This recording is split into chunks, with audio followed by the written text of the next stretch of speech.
when they had like really bad production quality. To be fair, ECW Like, didn't skimp on the t-shirts. oh, they didn't. Their shirts were always cool. So finding logos is easy. Like, I have so many easy fucking dub logos downloaded. How do you? I'm like, yeah, gotta figure it out at some point. Because I thought when I downloaded so many of them, I was gonna be able to put on like the crowd, like, you know what I mean? I thought I was gonna be able to pick like 5 different shirts.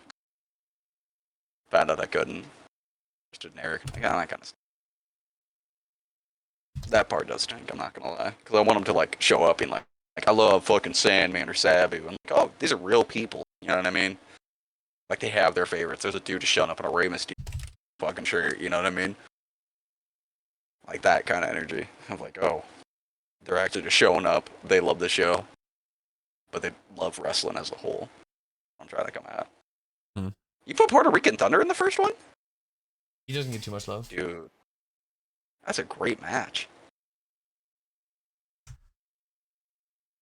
You know, I'm going to try to figure out, while I'm working on the ring stuff, I'm honestly going to try to figure out the Bubba Electric shit. Because if I can figure it out, dude, I'm going to do it for every wrestler. I mean, that would go dumb. So I'll be like, hey, just send me a screenshot. Just send me, like, you know what I mean? Like, and you just upload them, and I'd be like, boom, boom, boom, boom, boom. Yeah, every single one of them would be looking beautiful.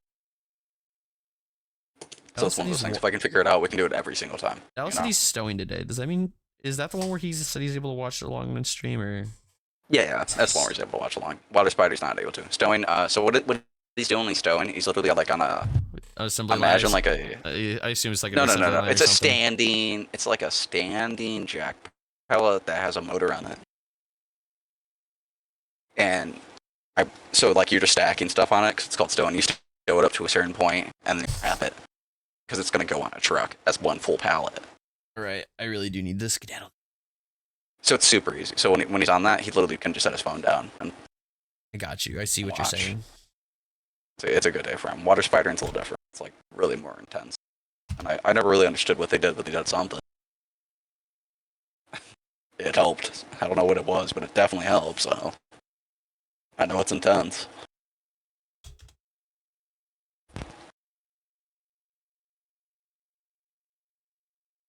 Amber, Emily Martiz, Doom Ibis, Dennis Laurent. Alright, I am skedaddling away though. I just Okie dokie, buddy. Showed on, or just advertised in the Discord that I'm live. You want to play games after you're done?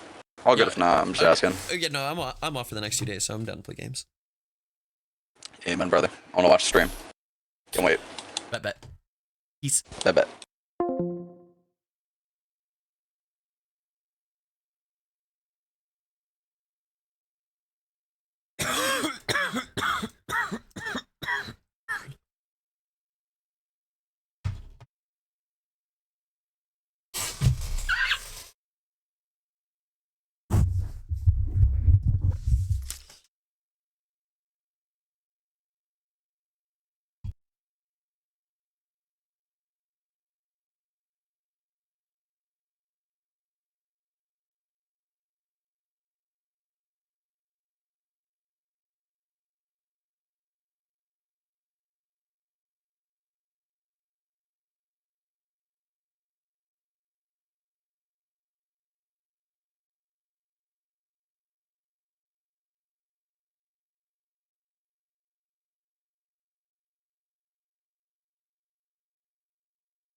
Ladies and gentlemen, boys and girls, children of all ages. Oh god, I have my stream open. Mute my audio. But ladies and gentlemen, boys and girls, children of all ages, the TWF Tags Wrestling Federation bringing you its Crosstown Classic pay-per-view live in Chicago. Yeah, baby! That's what I've been waiting for. That's what it's all about. In this show, we got 11 matches on the card here tonight. Every one of them hard-hitting as the next. What up, Zach? We're about to get ready into the first matchup here with TWF. And let's get on to the stream. Oh my... Never mind.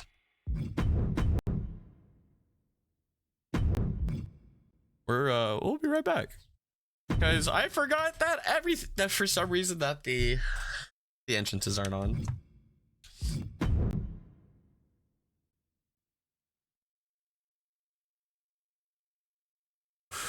Woo, baby! That's what I've been waiting for. This is what it's all about here. Live. The TWF Crosstown Classic has begun here, ladies and gentlemen. This is our opening contest here. Who is this? It's Bubba Electric here tonight.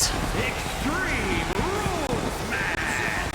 Making his way to the ring from Amarillo, Texas, weighing in at 286 pounds. PPV.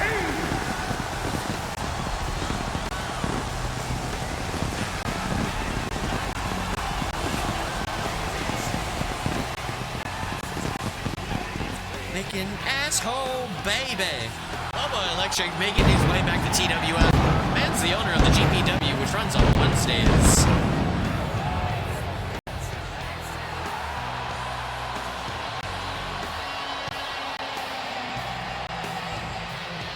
Is it really? Why is OBS tweaking?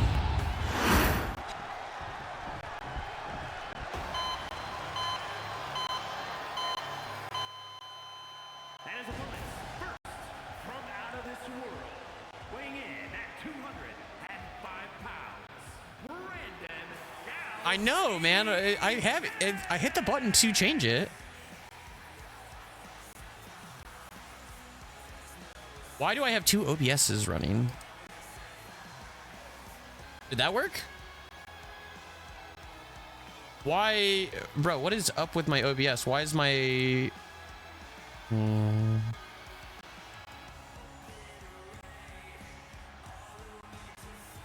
All right, wait. Everything is going all kinds of wrong here. What is up with my OBS? Why is my face cam not showing?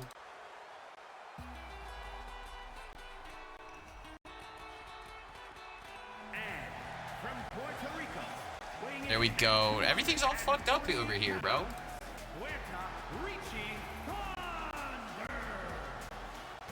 Refresh.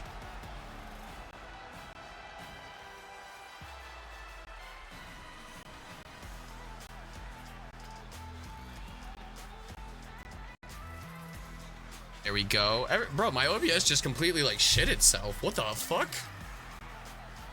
Making his way to the ring. What would you have them look like? Oh, interesting. Mine would just be better made Chuck Taylor All-Stars. Zach. Bro, everything just shit itself on my OBS. I have no idea what just happened there. But as we continue on here, we're gonna power through it. We are starting TWF's very second pay-per-view here on 2K25 with a returning Brandon Galaxy, Puerto Rican Thunder, and Bubba Electric. This triple threat match is to go insane. Bubba standing a little off and goes to tee up with Brandon Galaxy, a former world heavyweight champion and a three-time junior heavyweight champion. Kyle the Cactus reached out to him and got him back in the TWF.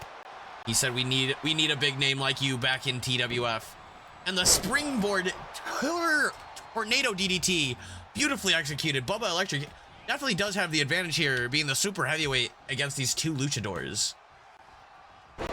That's a whole lot of man to move around, but Puerto Rican Thunder missing his springboard as we start off this matchup here on our Chicago Crosstown Classic pay-per-view. Galaxy grabbing that sledgehammer as Puerto Rican Thunder delivers a sunset flip and goes for the cover.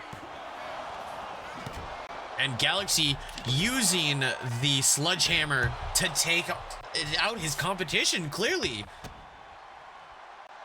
Takes Bubba Electric, and oh, it's swirling DDT center of the ring.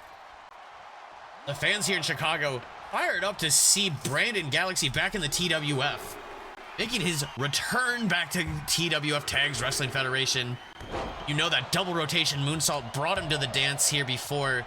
We'll have to see if he can keep, if he has any new tricks up his sleeve since the last time we've seen him. A big suplex here by Bubba Electric. Bubba Electric's record here in TWF isn't looking too hot. He is currently 0-1.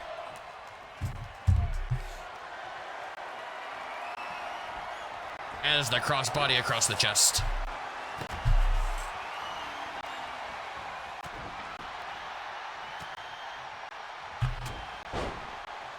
TWF's Crosstown Classic, our inaugural pay-per-view for the Crosstown Classic.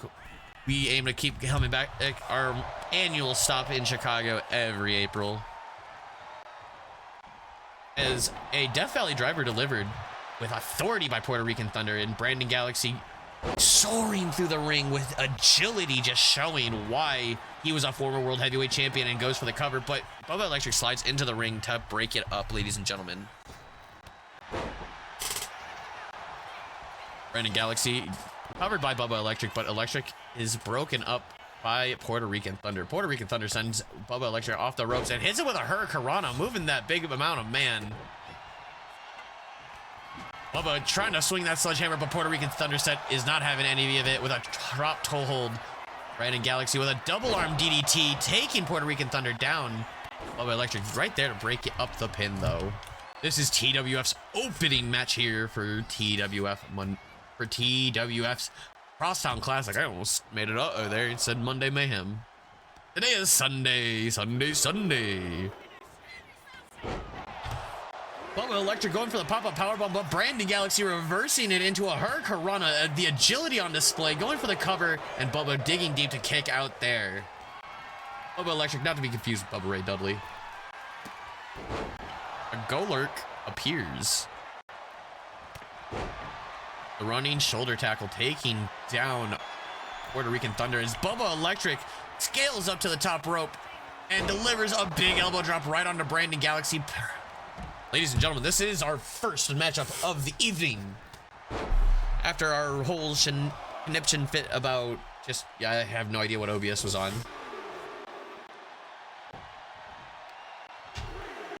Guys, don't change your dial. We have 10 other matches after this one, as Brandon Galaxy getting counted out in this triple threat matchup. First pinfall will get the win here as Bubba Electric's down, but gets right back up and breaks up that pinfall. That double arm DDT not gonna get the win there. Bubba's up off the ropes. Our ring bell crew sitting there at the TWF table as Bubba Electric takes a sledgehammer right into the sternum. Now a lateral press pinfall. Oh, we get kicking out at a 1. Puerto Rican Thunder with a German suplex and follows it up with the bridge. Very All Japan Pro Wrestling style of him.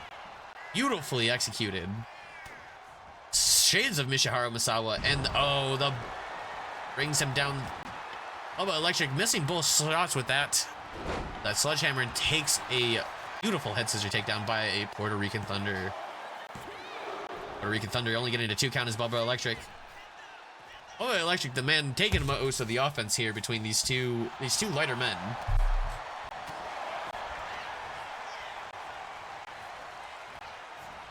Bubba has got him up against the ropes and throw one big haymaker, but Brandon Galaxy sends him off the ropes. And a beautiful Japanese arm drag, sending Bubba Electric over him top ways. Beautifully executed, and a Brandon Galaxy just seems like he's in the air. I guess that's why he's called the King of the Galaxy. Just the way he's able to float in space like that. As Bubba Electric's out, Puerto Rican Thunder and Brandon Galaxy are doing battle. A power bomb and a sit-out power bomb by Puerto Rican Thunder doesn't go for the cover as Bubba Electric gets up as he now mounts him for the lateral press. Bubba Electric with a small package as Brandon Galaxy keeping up and knowing that his first match back is in danger. He wants to win this. A Bulldog taking him down. Elbow right to the back.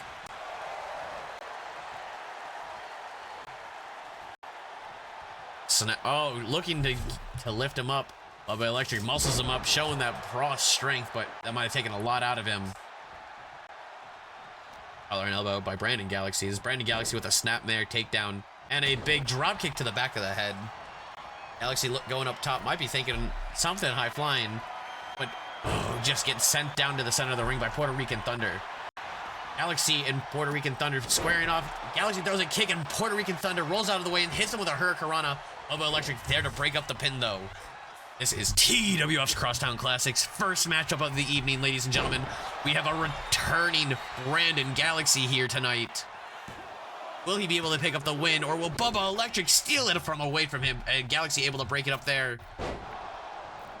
Galaxy. Uh-oh, that's not working now.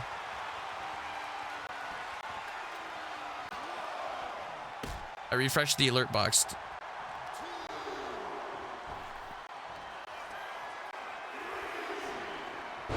Why is my alert? Why is that not working? Puerto Rican Thunder saving the matchup here as I'm trying to learn why my alerts are not working.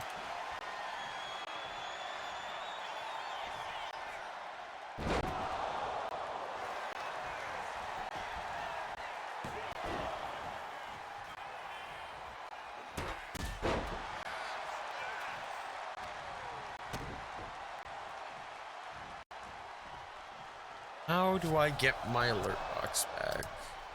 Streamlabs.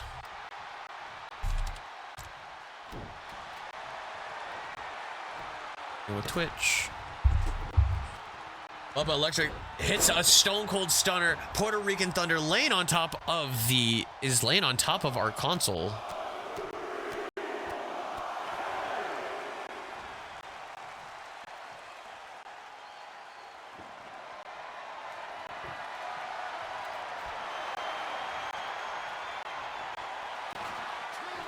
All right, let's try that again, ladies and gentlemen. Let's see if the blurps are working.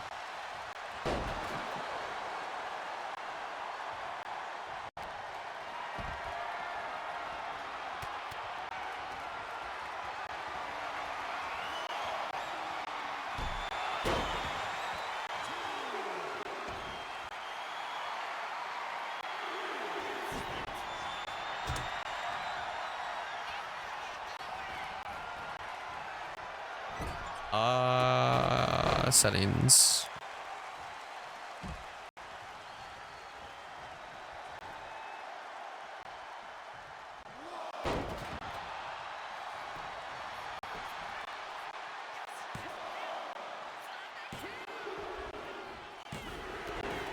Puerto Rican Thunder stealing the win over Brandon, getting the pinfall over Bubba Electric and Brandon Galaxy here. What a star-studded affair, as I'm still trying to figure out why my blurps are not working.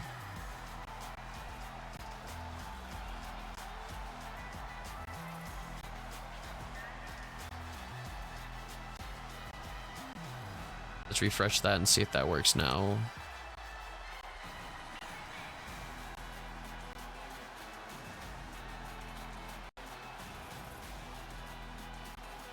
Use the universe thing after you can get it sorted. I hit refresh to see if that fixed everything. That did not fix anything, so properties, Control V, Control C.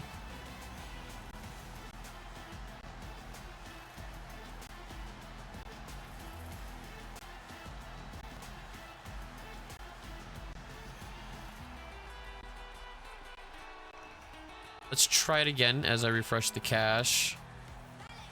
Here is your winner, Puerta reaching Thunder.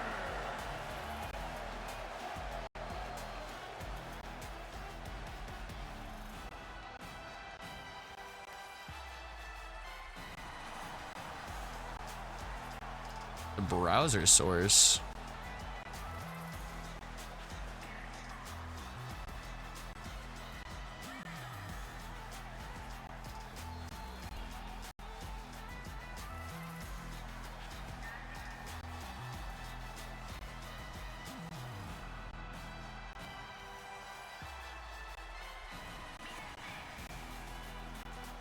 Did that work?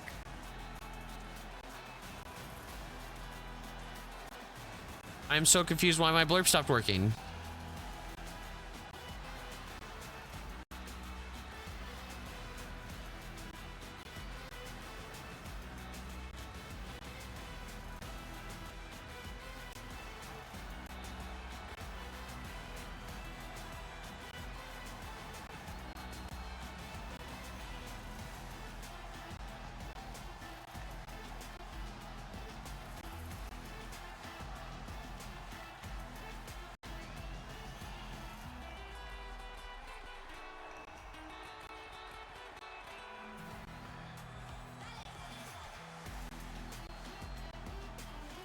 I'm so confused why my blurbs just stopped working.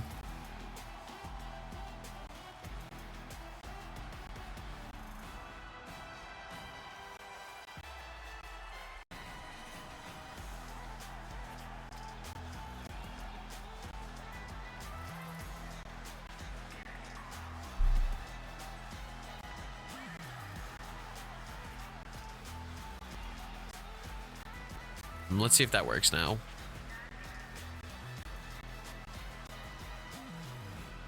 I don't know why my blurbs stopped working. So blurbs don't work.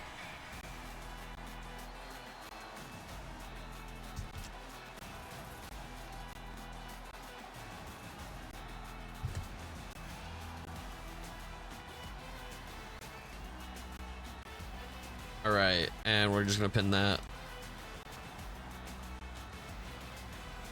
I do not know, Dallas. We're gonna move on to our next matchup though here and not waste dilly-dally and waste any more time because I'm not fucking I'm annoyed that blurbs aren't working, but we will figure it out. Our next matchup is Amber taking on Emily Mortis in a one-on-one matchup here. TWF's Crosstown Classic live in Chicago at the United Center here, home of the Chicago Bulls.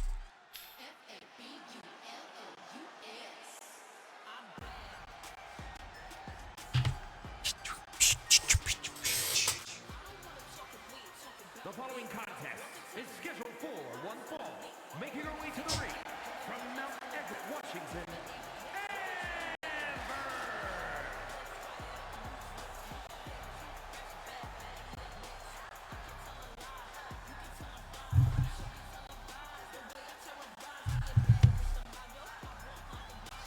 As we see Amber making her way to the ring. She is new here in the TWF, trying to make her way up in the rankings. She'll be facing off against a debuting Emily Mortis.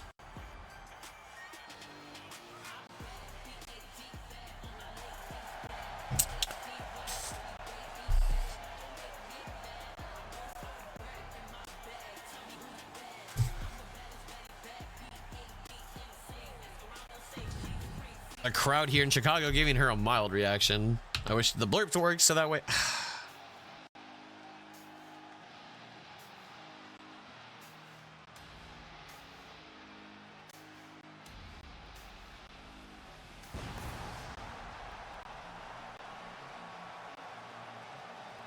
And her opponent from Chicago, Illinois, Emily Mortis.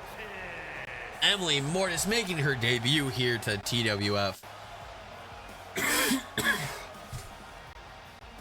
EM.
Why? Emily Mortis up against the ropes as Amber pushing her to the back. I'm still trying to...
A big drop kick from Amber. I'm sorry I'm not reacting, guys. I'm really... New version of Isla Dawn.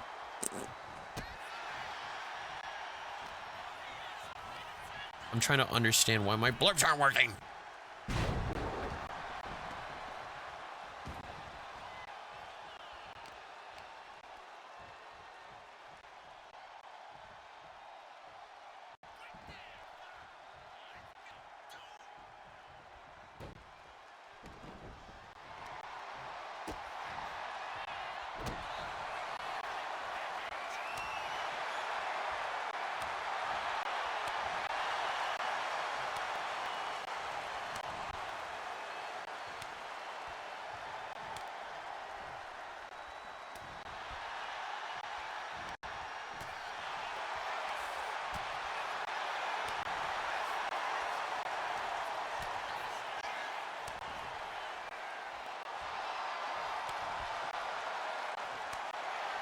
Why is it not?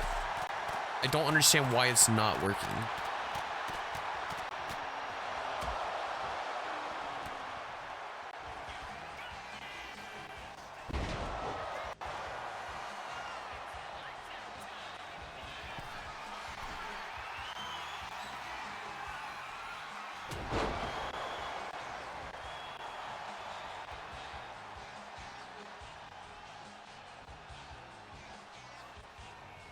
Man, everything oh my god, all of this just fucking stopped working. I'm so fucking heated. So we're back to basics on stream here.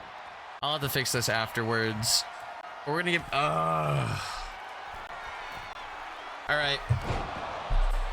Emily Mortis with a beautiful moonsault as we try to get back into the match here, and I don't want to fucking be that guy and not call the matchup as I'm trying to fix my blurps. We have Emily Mortis and Amber here. Amber in the black and purple, Emily Mortis in the the Shawn Michaels looking chaps, the assless chaps, as we have a submission hold here, trying to make Amber submit in the corner of the ring here, but she is able to get out and throws a stiff kick. Amber might be looking for her Amber sunset flip power bomb.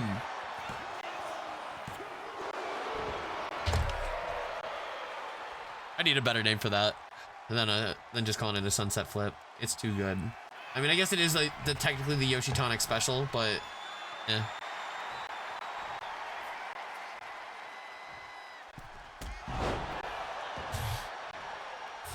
A big drop kick by Amber as she's getting her booty pop and moonsault.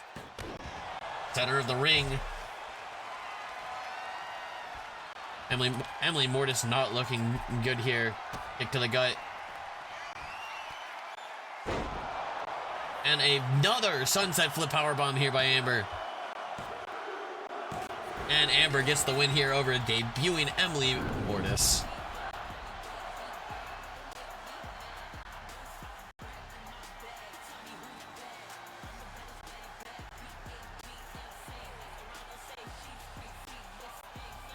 A big springboard. Emily Mortis having some moments of fire here in this matchup, even though I paid so much fucking attention to my stupid blurps instead of trying to fucking fix everything. Call the match. I apologize for that, guys. A beautiful moonsault here by Emily Mortis, though, showcasing that agility she has here, and I think she's gonna have a lot more matches here. I think she's gonna be a world champion here in TWF soon enough. Give her some time. She's a little green.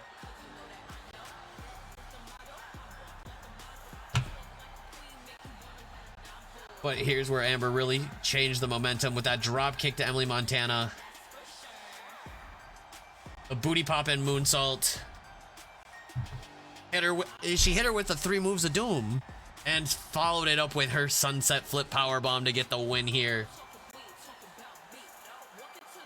Hooking under the legs and getting the full flip here.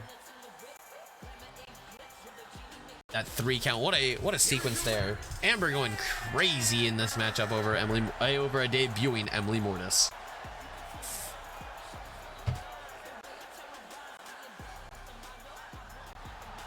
Both ladies putting it all on the line here in this matchup. As we move on to our next matchup, the Doom Nibis will take on Dennis Lawrence here. 1-on-1.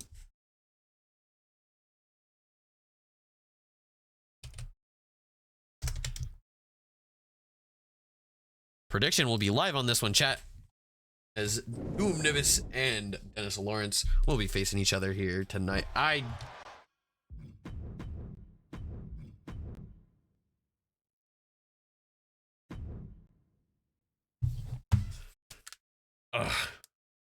Cracking all my knuckles here. We have our prediction between Doom Nibis and Dennis Lawrence. Will Jonesy get the win here, or will Dennis Lawrence steal a win over Jonesy? There's 500 tokens bet currently on Dennis Lawrence as we're getting ready for their entrances, ladies and gentlemen.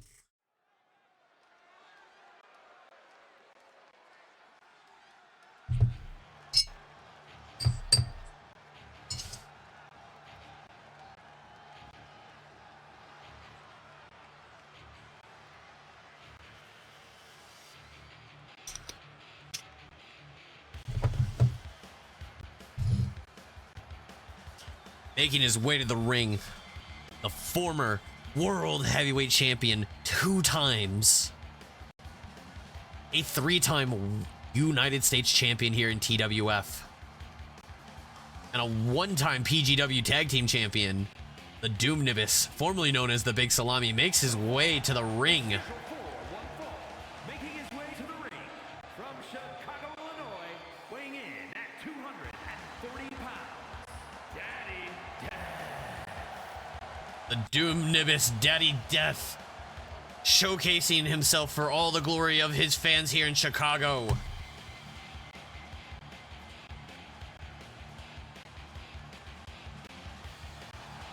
He's fired up and ready for this matchup here, as he'll be taking on Dennis Lawrence.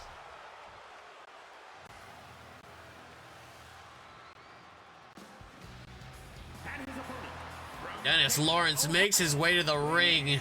185 pounds, Dennis Lawrence. Dennis Lawrence fired up here to be in the Chicago's United Center to face off against the Doom Nibis. We see Dennis Lawrence here, a newcomer and new in the TWF. The hair versus V shorter hair intro match. Goddamn Lamau.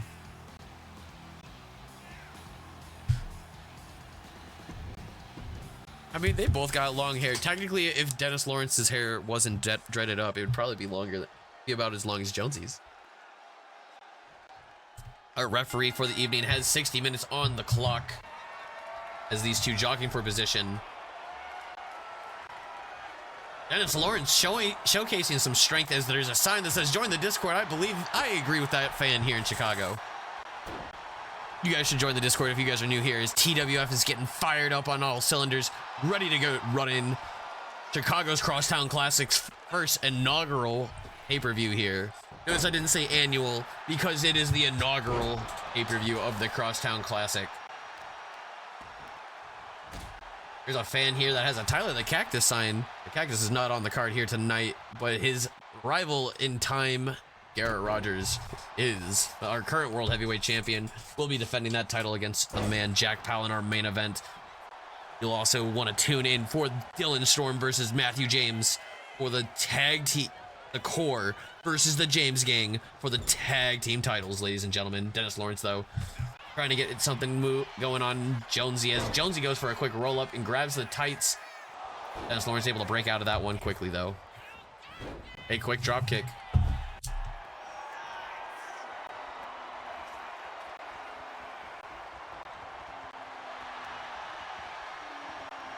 These two, Jonesy jockeying for position, able to get a headlock in, but Dennis Lawrence able to go for the wrap around. Will he pull off a German suplex here, or will Jonesy work his way out of it? The chain wrestling continues as Jonesy brings him down to the mat and locks him in another headlock.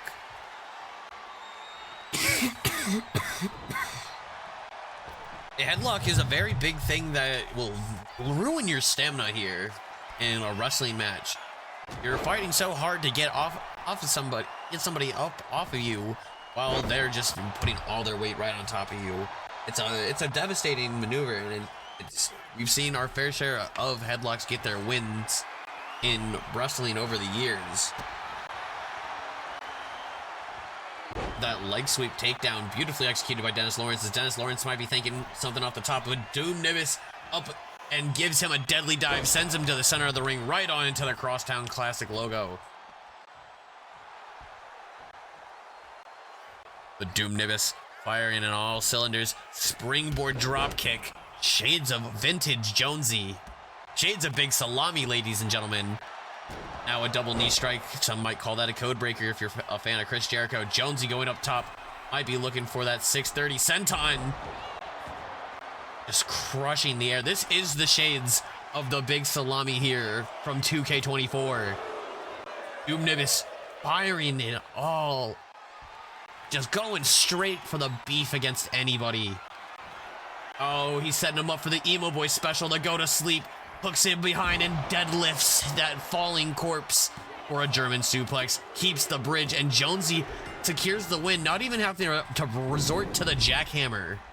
His finishing maneuver, the jackhammer. Dennis Lawrence put up a good fight against the Doom Nimbus here, but Doom Nimbus getting a wave of momentum here in TWF and doesn't plan to slow down anytime soon.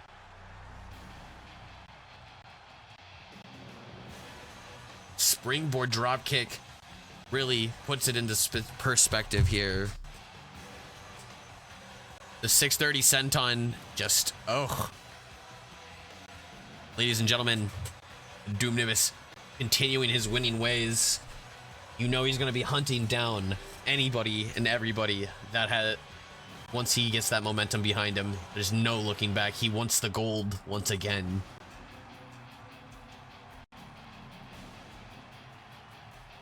Here is your winner, Daddy Death, the Doom Nimbus, getting a big win here at the Crosstown Classic, his home Chicago, Illinois.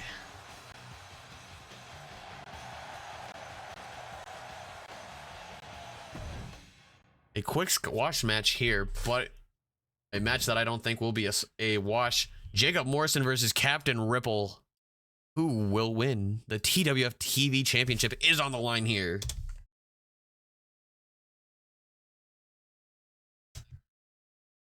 Jacob Morrison or Captain Ripple, 1-on-1, ladies and gentlemen. These two are going to be duking it out in a matchup here for that TV title. Predictions live if anybody wants to get. I'm a dummy because I keep forgetting about that.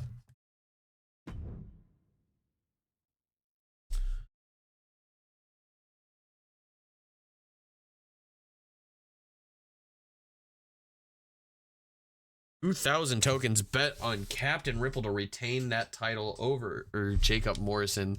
Jacob Morrison looking to get a big win here and showing off some new pizzazz in his match screen card. The following contest is scheduled for One fall. television light. Jacob Morrison, known for specializing in submission holds and hardcore brutality, a very unique blend.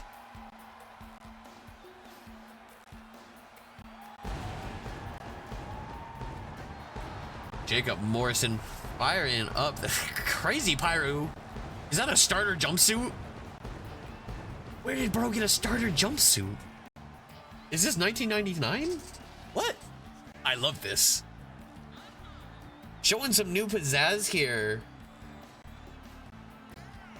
Jacob Morrison ready, willing and able to take on the current television champion, Captain Ripple. Taking the long way to the ring.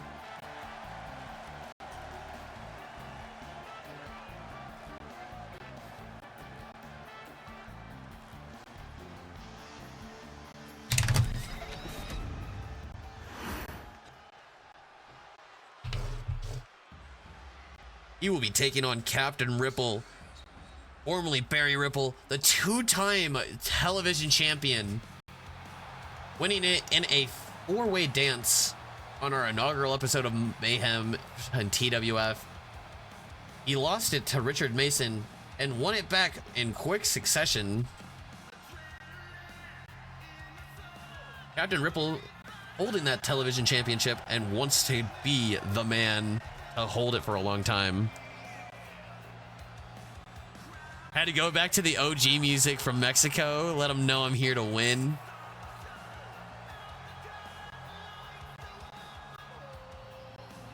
Wow.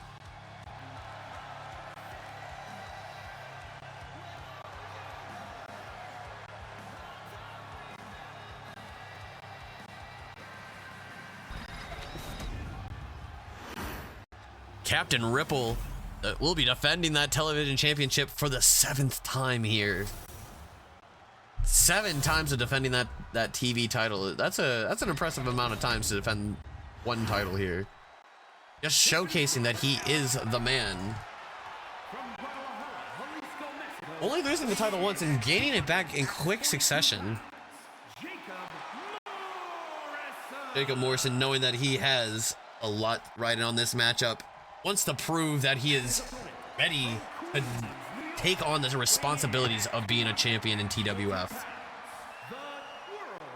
television light heavyweight champion. Captain Ripple, a 3-time junior heavyweight champion, a 2-time television champion, a 3-time tag team champion in TWF alone. This man is a big player, and he is showcasing why the television title is something you need to keep your eyes on here, ladies and gentlemen.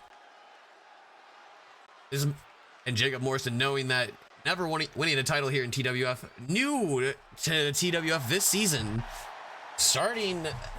getting an invitation to participate in the Grand Prix Tour of Champions tournament. He is signed on to TWF for the full season, and we'll see how he fares. Will this be the first title that Jacob Morrison wins? This is the first opportunity for a title that he's had, excluding the Grand Prix Tour of Champions 16-man tournament. Captain Ripple throwing a flurry of offense and a suplex to Morrison in the corner. Knee strike right to the back as Ripple springboard crossbody. Missing as Morrison able to roll out of the way. Throwing a big punch right to the and jockeying for position now. These two trying to figure out who's gonna take control. And Morrison showcasing strength over Ripple.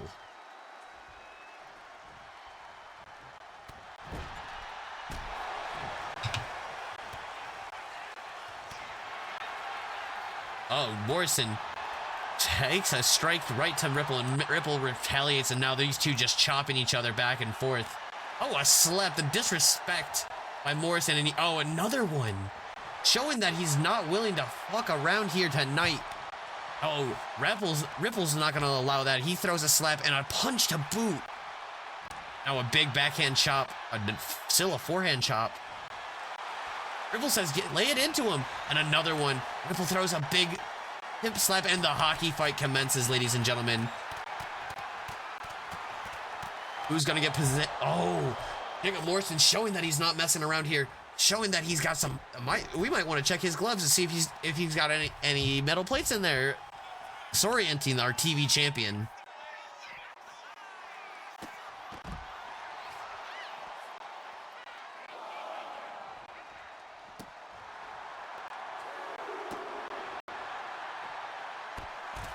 A knee strike right into the face of Ripple. And a drop kick to the back. This contest should be permitting. Referee follows rules. We should have a 20 count for the outside. Showing some flagrant flamboyancy here in the ring.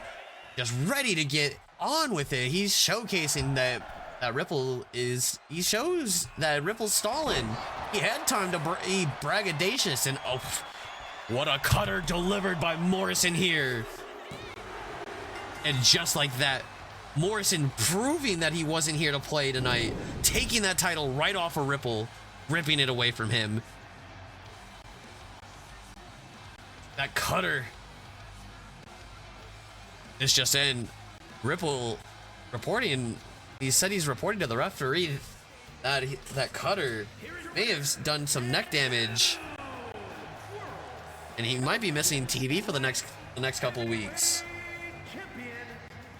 So that means there will be no rematch, and Jacob Morrison is the TWF television champion.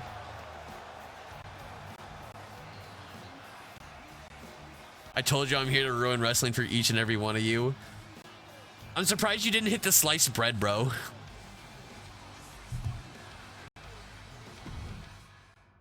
A big win for Morrison. I guess my 2,000 tokens are going to waste. We got the Dudley Boys taking on Truth and Consequences in a tag team matchup. Who's destined to win this one, ladies and gentlemen? We're going to have to end the match because I forgot to start the turn on entrances.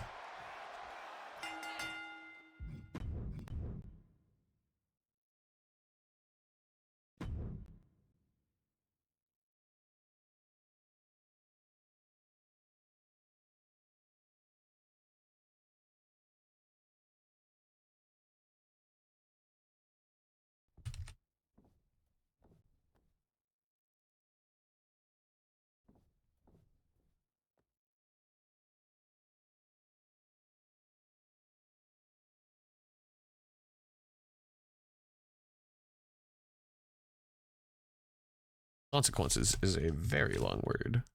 I had to look up how to spell that because I'm not sure how you spell that.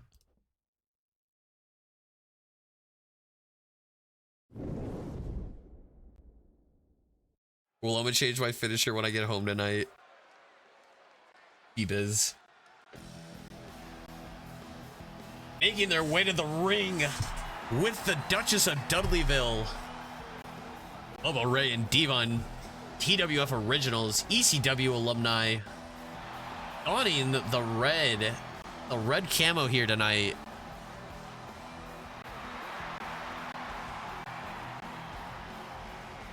The Dudley Boys ready to go to war against Truth and Consequences. On the way to the ring at a combined weight of 603 pounds. We'll have to see how they win, and our predictions live. If you guys want to get some channel points bet here tonight, who will win? Dudley Boys with 500 tokens bet by 10th Wave Cowboy.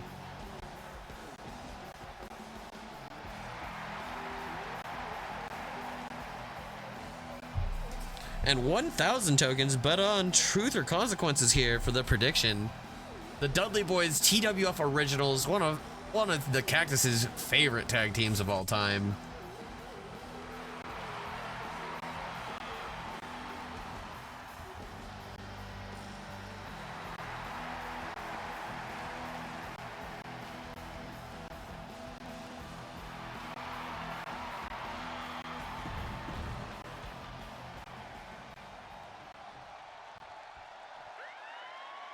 They'll be taking on Truth and Consequences, making their way to the ring. D'Angelo Marcus and Maverick Blade. An oddball tag team, but they've been dominant here in the TWF.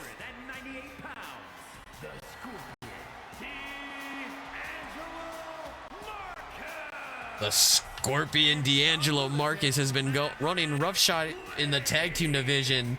Will they keep it up, taking on the Dudley Boys the second time around, or will the Dudley Boys get a big win back over them here tonight in Chicago?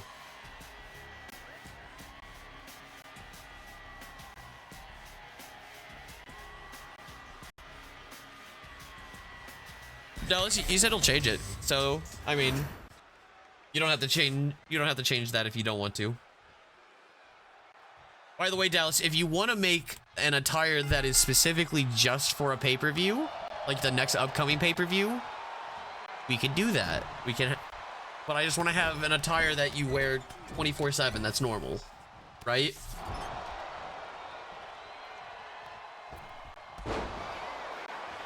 Or like maybe two attires that you can interchange out that's like the same but different. You know what I mean?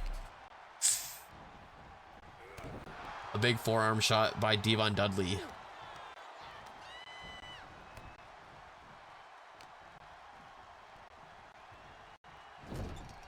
Maverick Blade sent into that corner as Devon tries to lift him up.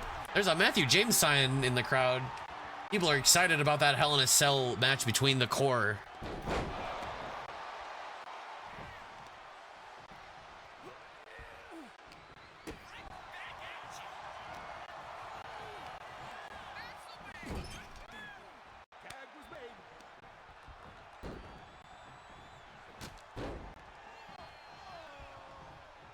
Angelo Marcus and Maverick Blade scaling the turnbuckles. Devon not looking good as Stacy Keibler looking upset as the double splash onto Devon Dudley. I don't think Maverick Blade got all of that, but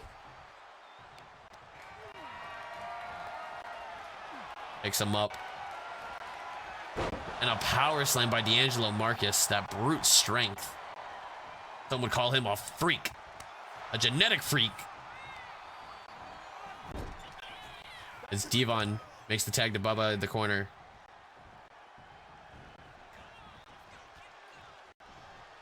Double team assisted power bomb. Sending D'Angelo Marcus crashing into the mat. The back of his neck bouncing off that logo.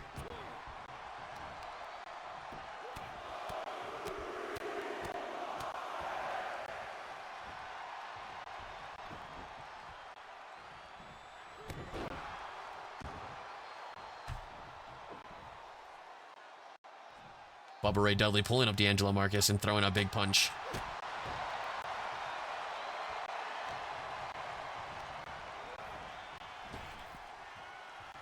Right, like Finn Balor didn't come out and do the demon thing all the time. He only did it for special occasions. Sort of like we could do with your cool one-off attires.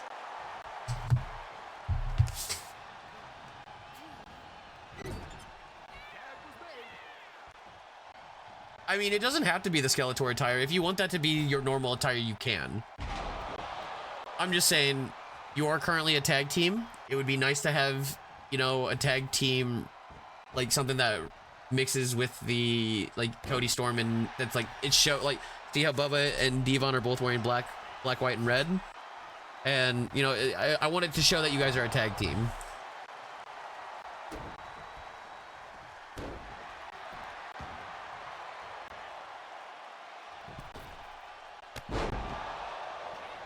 The attires do look good, though. I'm not gonna lie. I don't hate your attires. It's just it's not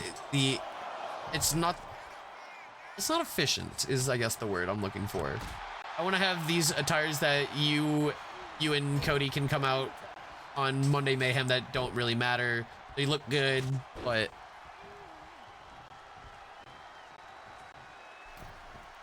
Dallas, here's the thing you're not understanding, though. Everybody in TWF wants to be the bad guy.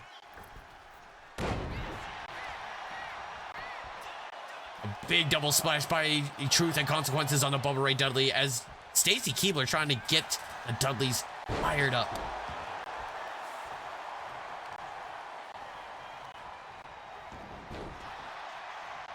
The dragon screw leg twist by Bubba Ray Dudley. D'Angelo Marcus not looking good as Bubba, a big side hip toss, just throwing him down on the mat.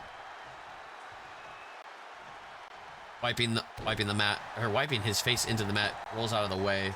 D'Angelo Marcus getting right back into the ring, using that just as a quick timeout to try. Oh, but Bubba might be looking for a big suplex here. Oh, a big front-facing suplex there, crushing D'Angelo Marcus's face right against that mat.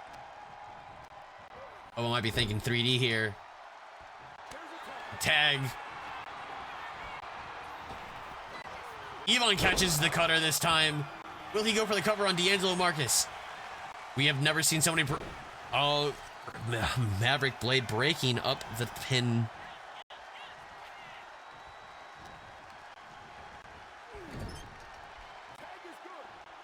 And like Dallas, I get it that all your attires are based off of, based off of the another double team power bomb by the Dudley boys on to D'Angelo Marcus, cutting off the ring, not allowing Maverick Blade to tag it in.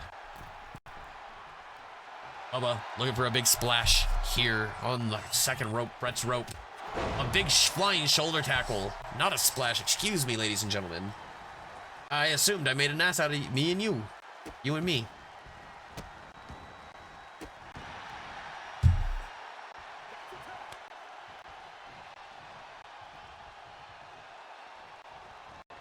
Devon Dudley going for a big head drop, but D'Angelo Marcus rolling out of the way and showcasing that strength, that freak strength of his. Collar and elbow tie up as Devon Dudley is sent into the corner. Will D'Angelo Marcus and Maverick Blade hit their tag team signature move? No. D'Angelo Marcus instead tries to choke out Devon in his own corner.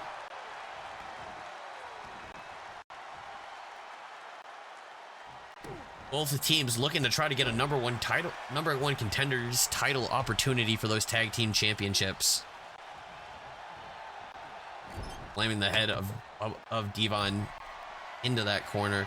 D'Angelo Marcus, what is he doing? Oh no, the big man goes for a Frankensteiner, but Devon Dudley reverses it and power bombs from the second rope.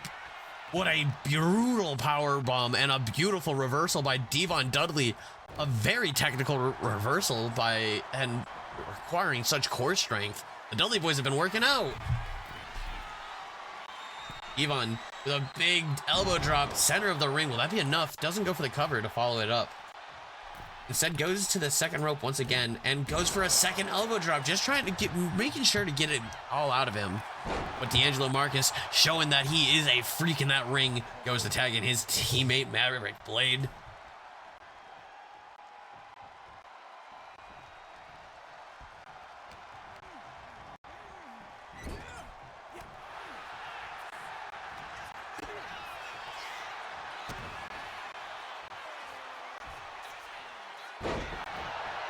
A beautiful underhooks driver. Devon might have been done there if Bubba wasn't there to break it up. Maverick Blade in control of this match. Tag as Devon trying to crawl over to Bubba, who's calling for him to make the tag. And oh, the genetic freak might have let him pay there as Devon makes the tag to Bubba. Bubba Ray Dudley, that is, not Bubba Electric. In the corner, double team move. D'Angelo Marcus scaling the ropes. Bubba being picked up in a leg drop. Stacy Keibler in the ring now. The cover. Maverick Blade thinking that's it, but why is Stacy Keibler in the ring? Ref, get her out of here. A big springboard crossbody by Maverick Blade. Into the corner now. Tag. Might be looking for it one more time. D'Angelo Marcus this time gonna pick up Bubba for the power bomb. As Maverick Blade goes up top and delivers a brutalizing leg drop there. The cover here. Devon coming to break it up. But instead doesn't break up the pin, attacks Maverick Blade, getting out of the ring, giving Truth and Consequences an opportunity to win this matchup, making them the number one contenders for those tag team titles. What is this? The Dudley boys here in this replay. That double team powerbomb that they favored a lot. They hit D'Angelo Marcus with that about I think twice. What the freak, showcasing why he is not to be messed with. And oh my god, all these replays suck. Why is it focused on Devon? Tag team super kick.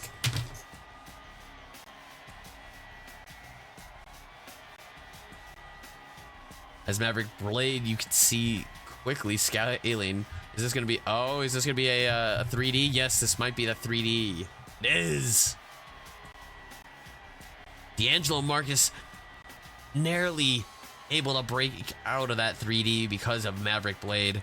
Evon just trying to crush all the air out of D'Angelo Marcus here with these elbow drops that were phenomenal. Dudley boys gave it their all here tonight.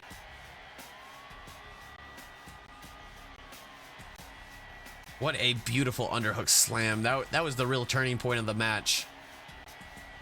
That and the judge, jury, and executioner here of Truth and Consequences with that powerbomb leg drop combo. The judge, jury, and executioner said that that was time for the Dudleys to say goodnight here in Chicago. Here are your winners, the Scorpion, D'Angelo Marcus. These two oddballs together make a fantastic team in the TWF, ladies and gentlemen. Truth and Consequences.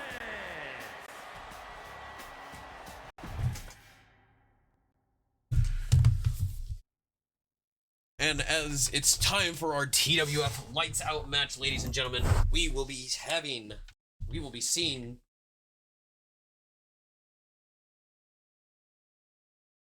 boom, baby. Richard Mason on Turbo last week got a big win over the World Heavyweight Champion in a non-title matchup in a tables match. And he started running his mouth against Harrison B, saying that he's going to go up against him and take that lights out championship.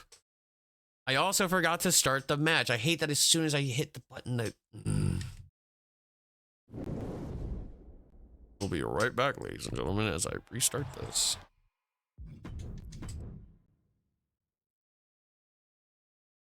The new TWF Lights Out Championship and redesigned here specifically for Chicago CrossTown Classic here on TWF.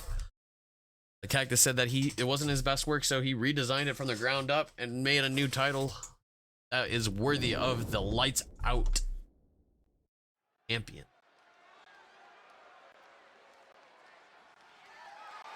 The following contest is scheduled for one fall and is for the Action Championship. The TWF Lights Out Championship on the line here, ladies and gentlemen. Only defended in our Lights Out match. Only submission and knockouts are counted. No pinfalls here in these matchups. No rope breaks to save you. And it can have pinfalls or submissions and knockouts can happen anywhere in the arena, ladies and gentlemen. Richard Mason, a man who was in the very first Lights Out match and challenged Harrison B for the Lights Out Championship, for the inaugural Lights Out Championship match, is back looking to get that gold around his waist finally.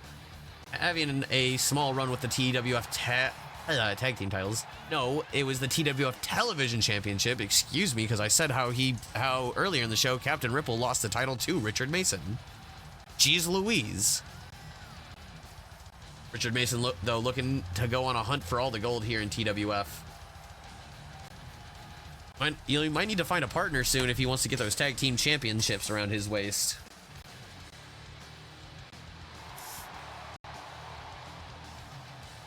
Although I don't know if the core can let go of those tag team titles here tonight against the James Gang inside of that sinister Hell in a Cell for the tag team titles in our semi-main event, ladies and gentlemen.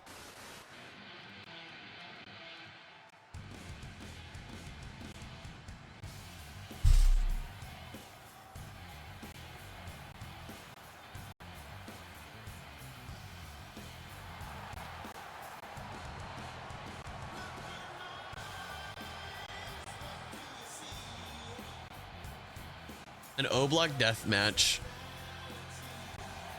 What up, Mario? We're in I think our 5th match of the card. We have 6 more matches after. We got a pretty long one here for CrossTown Classic. Harrison B defending his Lights Out Championship against Richard Mason in a Lights Out match.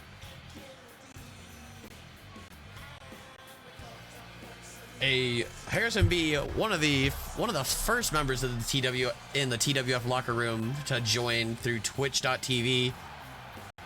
He's been on a crazy run in the Lights Out division here, proving that he might be better than money can buy.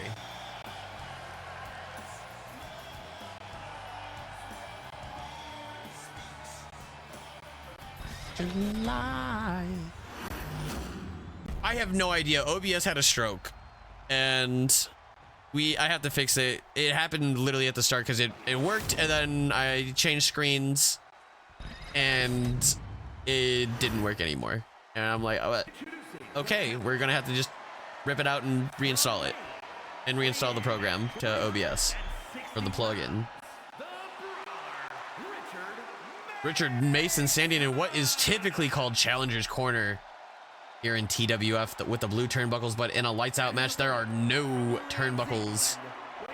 Only the ring posts and the ring itself.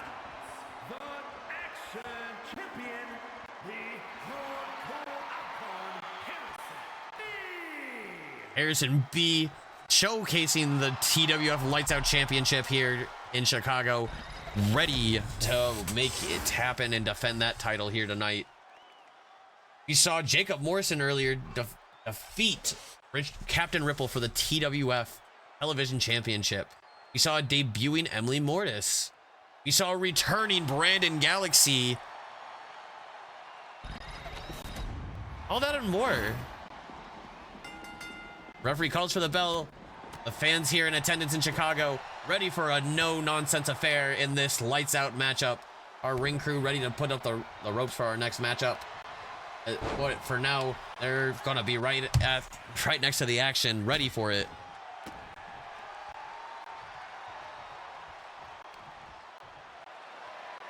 No, Mario. I tried to keep everything uniform.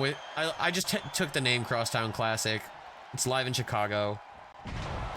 We're at the United Center tonight. TWF will be going overseas to England for Monarchy Madness.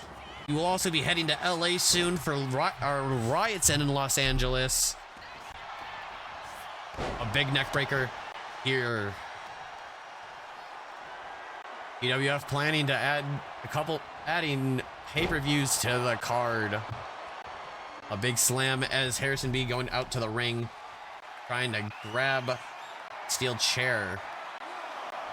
All legal inside this matchup as he swings it on the back of Mason.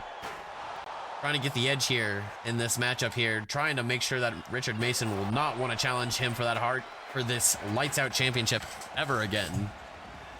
Collar and elbow by Harrison B as he throws Mason, who bounces and makes a disgusting noise as he bounces off that ring post, falling and crashing down to the mat out here.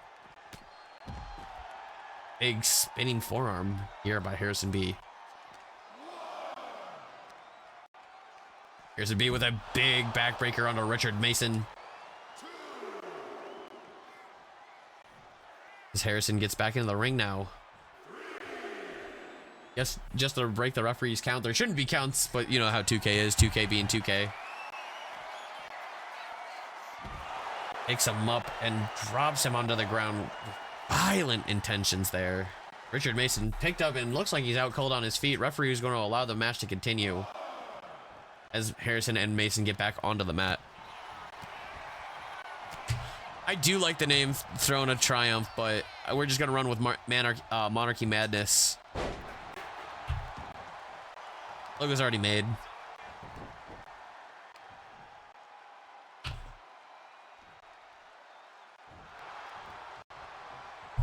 Harrison B working over the leg here of Richard Mason.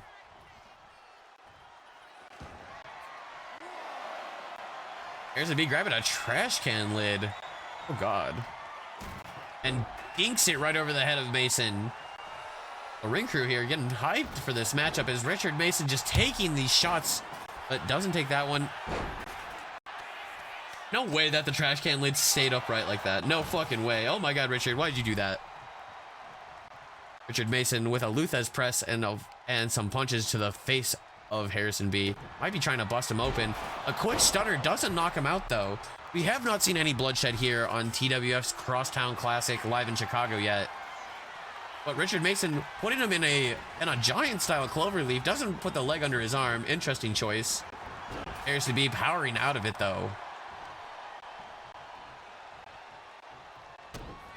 Harrison B looking to pick him up for the domination.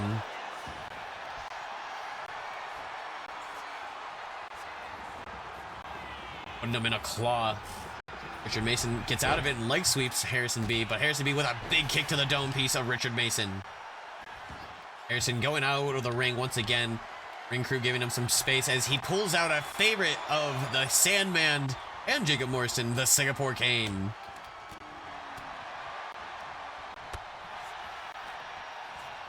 Harrison throwing Mason. Harrison said, no, you're going out. Throws him down to the floor here as Harrison follows down. You know that the only reason we don't ever have the broadcast table here is because we're afraid you guys are going to put us through it. Harrison picks him up and just throws him against his neck, just bounced off the apron of the ring as he fell to the floor. Harrison with a big splash on the Mason. Wasn't enough to get the win, but he's definitely doing some damage and keeps the stumps.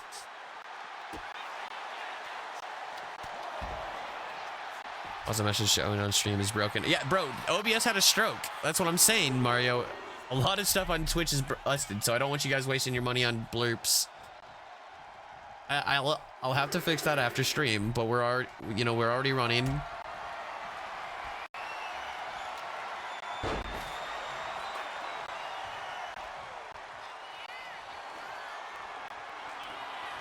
Also, Mario, why can't I make the name of the pay-per-view without you guys asking? It's my fucking show.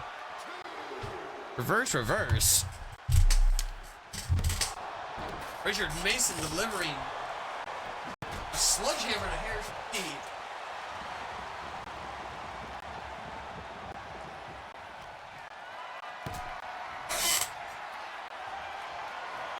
I'm dizzy now. Oh, geez, as Richard Mason continues his onslaught to Harrison B, but Harrison B, I'm dizzy. Oof.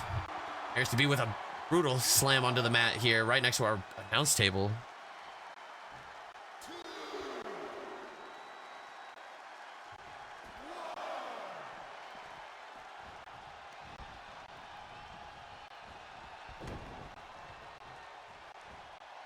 And man, you're trying to talk back to the boss. That's all I'm hearing.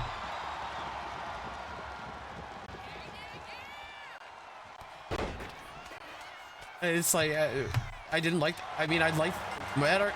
Luthez press knocking Harrison B out, busting him open, and Richard Mason winning the Lights Out Championship was not what I expected here.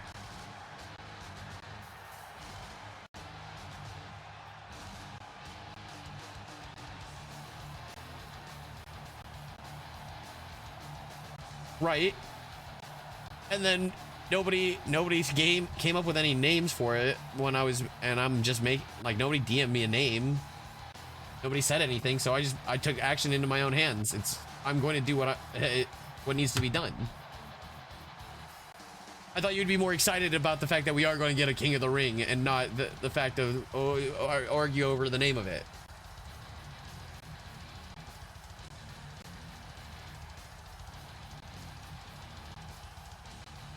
Richard Mason why I hate all these camera angles. Just keep them in focus, man.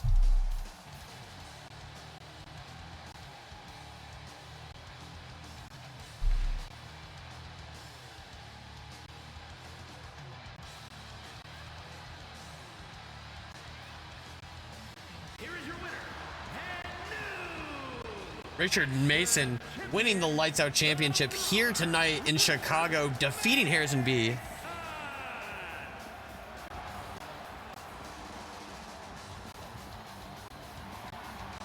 speaking about being the heel, Seth Rollins, his promo at the Super Bowl draft is, oh my god. Ugh. But we're gonna continue on with TWF as we see Richard Mason celebrating his TWF Lights Out Championship win here tonight. CC Prism's gonna be facing Emily Montana for the TWF Women's Championship, Women's United States Championship, a debuting title here in TWF.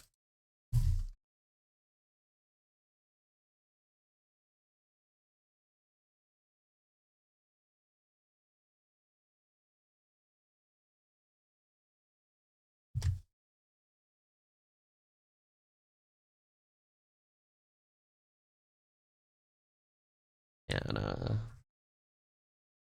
we're gonna have our prediction going live for those who do want to bet.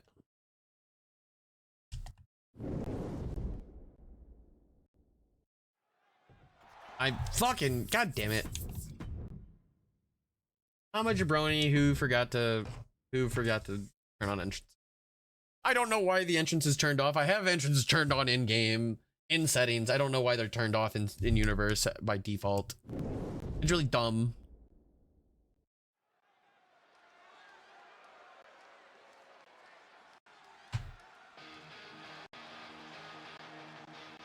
Making her way to the ring from GPW Pro Wrestling on a talent loan contract, CC Prism making her way to the ring, showcasing her skills on Turbo. The Cactus is giving her an opportunity for the newly instated TWF United States Women's titles. I almost said tag titles, but CC Prism from Aurora, Illinois, just right outside of Chicago. She's getting that hometown feeling, and the big lights on her tonight in TWF as the newly appointed TWF United States Women's Championship will be on the line here, up for grabs between Emily Montana and CC Prism.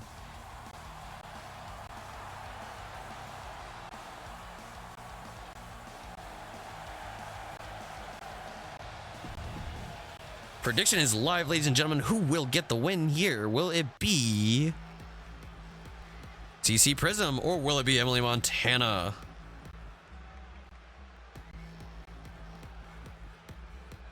Only about 3 minutes left to get your tokens in for those of you watching at home as TWF continues on with the Crosstown Classic live in Chicago, Illinois.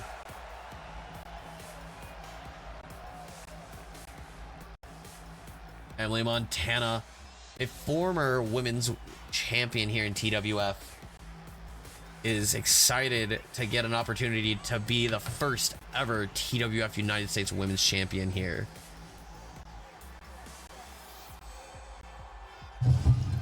We'll have to see how these two ladies do in their matchup.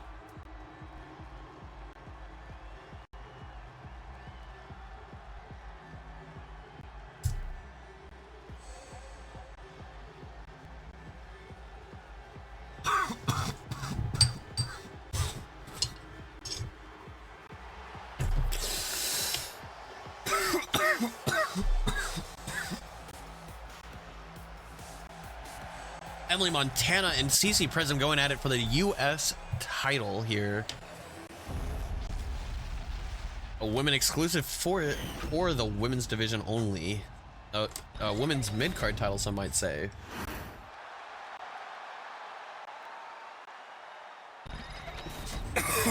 But these ladies are going to be duking it out. CC Prism in the blue corner, Emily Montana in the red. Nobody is officially the champion, so we can't call it champion and challengers corner. They are both challenging each other for that vacant title. First ever TWF United States Women's title match here. These two ladies looking to make history. Who will be the first ever United States champion for the women's division here in TWF? CC Prism going to the outside of the rope and calling for her to get up, and delivers a big kick right to the face of Montana.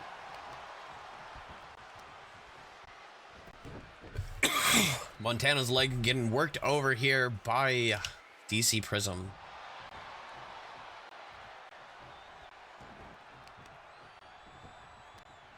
Prism. Smart of her to work over the legs of Montana, the slightly taller person, keep the giant down, make it harder for them to walk, and maybe even do a submission move to make them tap out. Thinks that's all it's going to take, though, to beat Emily Montana, a former women's world champion here in TWF. I don't think that's all it's going to take, ladies and gentlemen, as CC Prism delivers a big kick.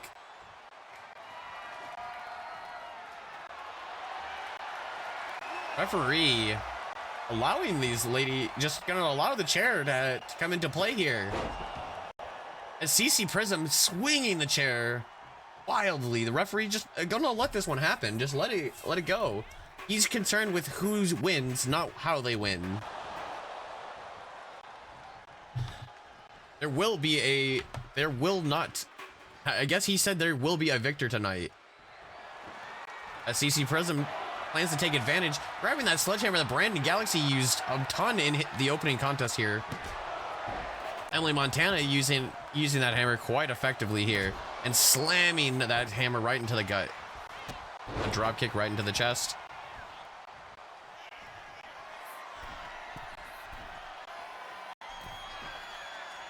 DC Prism missing that big splash on Emily Montana as she gets up.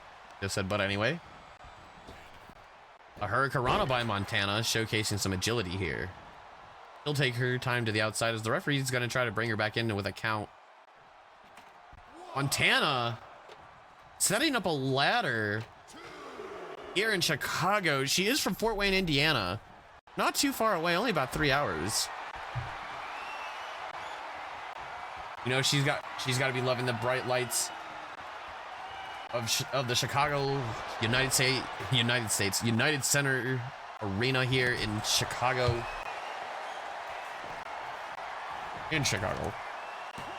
Prism going for a cover on Montana, but Montana kicks out quickly. Montana here wants to prove that she is no slouch, but Prism, a big kick right to the chest. Kicking out quickly.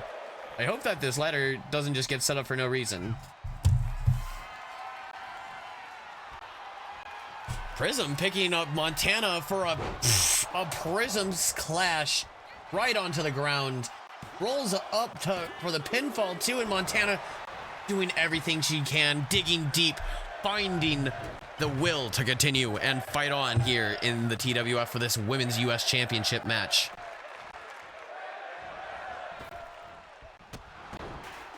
A big running boot right to the face of Montana. I think Montana might be busted open after that. And a splash by CC by CC Prism. I almost said Piper Niven. There we go. Covered by Prism here. Pick out yet again. Montana digging deep once again. Prism getting her licks in, but Montana with a reversal, taking her right in the head, getting the momentum on her side, and the belly-to-belly suplex taking her down.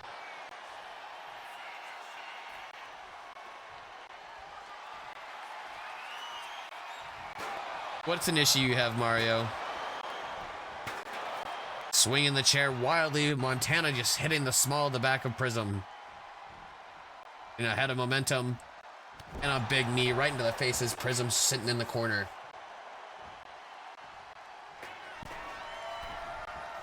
Montana going big with an elbow drop onto Prism, laying on top of the chair. What is she looking for here?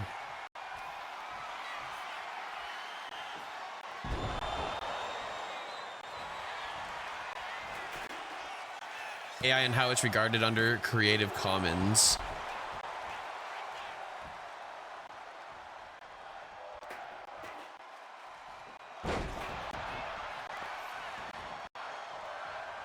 Like the fact that nobody technically owns it.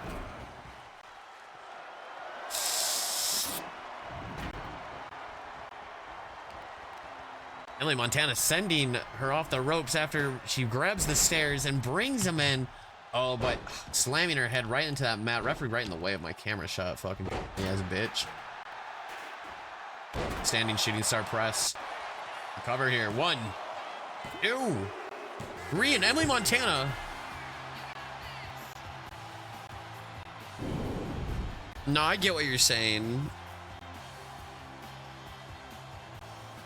I think that AI is, I mean, there's ways that I think there's ways you could use AI in productive ways. Like we're just using the AI here and watching them face each other.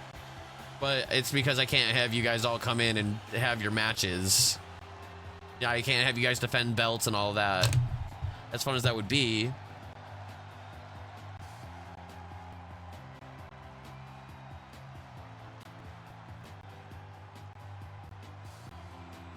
Emily Montana with a big win here over CC Prism. Like Harrison be using AI to make some silly songs. That's funny. I don't think there's anything serious, but like people who spend a lot of time using AI to make serious products that they want to sell, it's like, no, it's not how, you can't really use AI like that. Emily Montana though defeating CC Prism for the vacant TWF United States Women's Championship.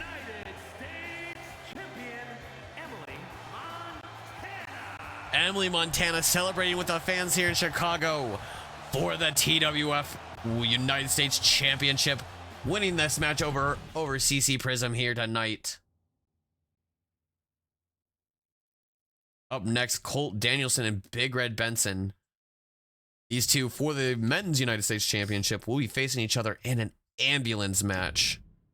These two have got I didn't turn off. No, I knew about it too. Ugh.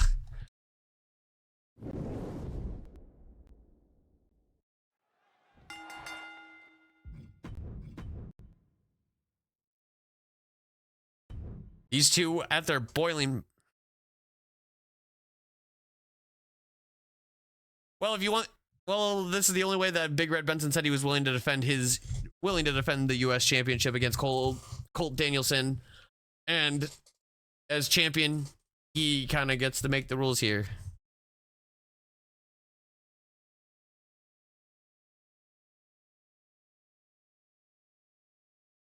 That one I did forget. I completely forgot about that. Oh well.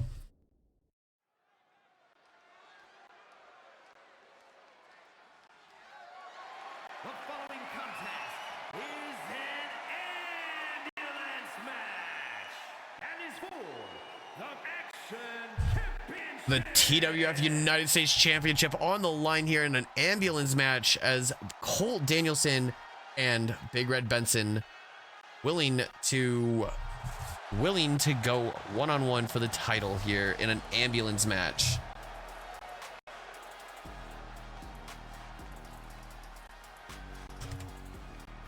Big Red Benson demanding a ambulance match to defend his title here tonight in Chicago.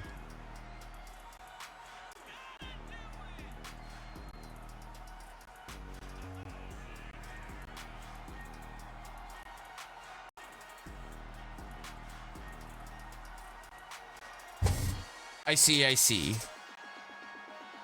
Colt Danielson, though, said that he is willing to do whatever it takes to get that United States title back around his waist and defeat the giant known as Big Red Benson. And if he has to send him to the local medical facility in an ambulance here tonight in Chicago, he will.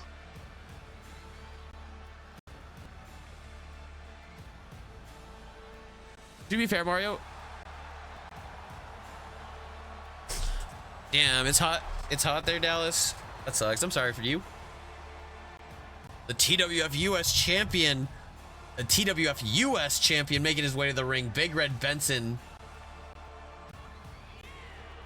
A zesty motherfucker here. I did completely forget about the Iron Man Steel Cage match.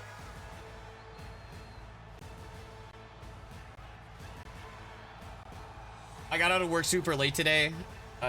And TWF didn't even start until 6:30, so I'm just putting together the card as fast as I could. I had the matches that I knew I wanted to do. Like I knew Colt Danielson versus Big Red Benson had to happen tonight.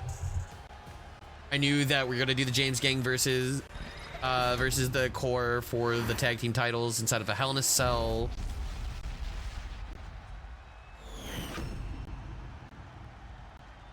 I think I ended up doing that just because they're in like a blood feud with each other, and both of them have been in like 10 Hell in a Cell matches each.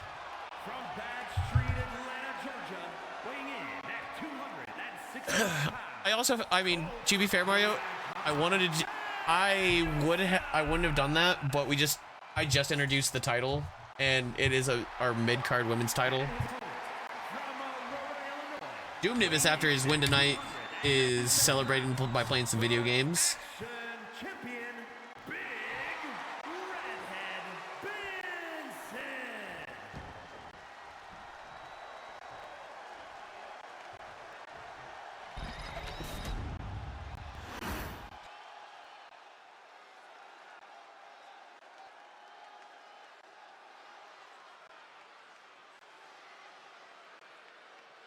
This is an ambulance match for the TWF television or world.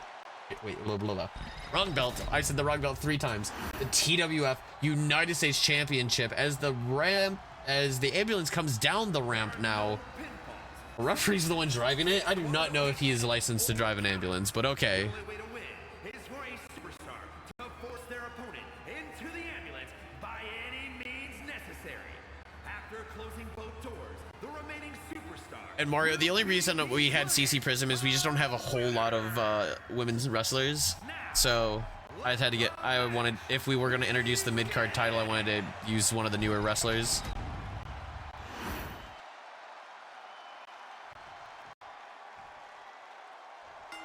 Big Red Benson, Colt Danielson starting off in this ring as Benson shaking off that big right hook and throws a quick jab.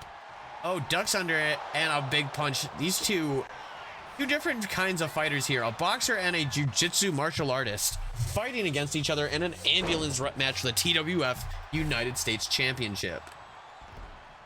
As Big Red Benson, a beautiful neck hold, and keeps the pressure applied on him, trying to choke him out, lets him go. Collar and elbow tie up, sends him over the ropes. Ooh, didn't mean to hit my microphone, guys.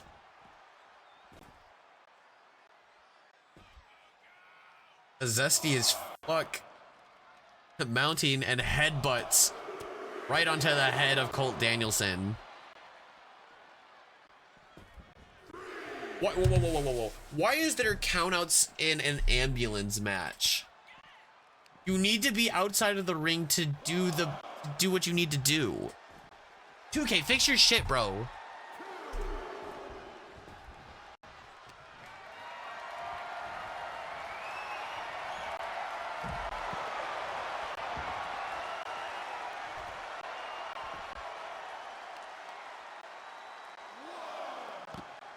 Stomping him on the chest. We might have to actually change this because I don't think that they will be able to do this with at least with the stipulation in place.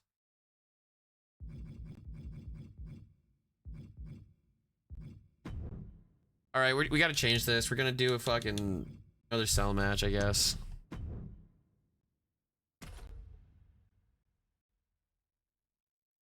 Match. Expensive. Forgot to put the belt on the line.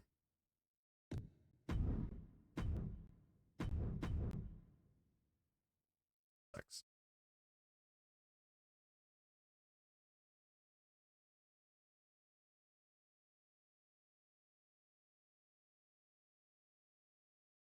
Well, the only problem that we're having right now is that the referee is going to keep trying to count them out, so the AI is going to always try to get back into the ring no matter what they're doing. They have to win the match on the outside of the ring, and they can't do that because the referee keeps counting them out. It's a really dumb error in their coding that they need to fix.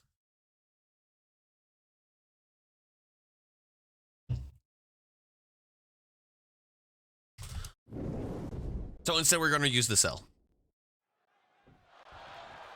We already saw their entrances. We don't need to see it. Error on my part, not thinking about the referee being a dumbass and counting them out.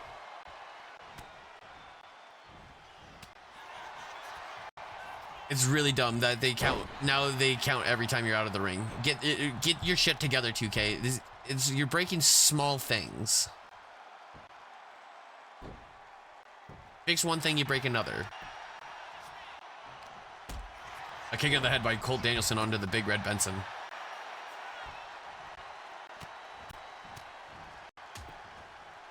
Because like Mario, if you watch closely, you'll see that once they get out, if they even leave the ring, they will get a count out. It happens in all the hardcore matches, and it's dumb. Like, you have it turned off for a reason, so that way they can actually go fight outside, but the referee still continues to count. Matthew James. We're arguing about how 2K's dumb right now. We're not even arguing about it. We're just yelling into the void about it. Because 2K's not gonna fucking fix their shit. Well, we're currently on the TWF CrossTown Classic live in Chicago, here on the Madhouse in Madison, the United Center, baby, home of the Chicago Bulls and the Blackhawks. All right, we're currently getting towards the end of our card as Big Red Benson and Colt Danielson are facing each other inside of the Hell in a Cell for the TWF United States Championship. We saw Emily Montana just win the TWF United States Women's title, which was a new title added here tonight in Chicago. We saw Richard Mason win the Lights Out title over Harrison B in a Lights Out match. We saw Jacob Morrison dethrone Captain Ripple and beat him for the TWF Television Championship. Jesse Van Halen. Crazy take name, but okay. A punch to the gut by Colt Danielson as he runs through Big Red Benson. These two guys have been going everywhere. It was supposed to be an ambulance match, but the refs doing countouts no matter what the match type stipulations are. We had to drive the ambulance away and bring in the cell. As TWF's Crosstown Classic getting underway. Keeps going here as Colt Danielson throwing a big punch, a big right hook to the Big Red Benson. We had 11 cards. Robert Francis. Okay. It's a blacked out Escalade with crazy with crazy huge rims. Makes sense. That seems like Big Red Benson getting a little zesty on Colt Danielson, delivering. Ref in the Hell in a Cell is still calling the count. Yeah. It's really dumb, is it not? It's something we cannot change. The refs just automatically do this no matter what. Triple threat match.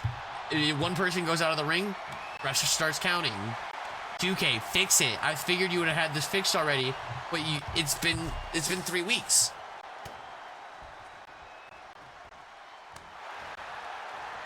The game's been out for over a month. How did you break something so simple? Big Red Benson sending Danielson into the corner. What a reversal is Danielson rolling through and delivering a humongous Alabama slam with that cartwheel. The cover here.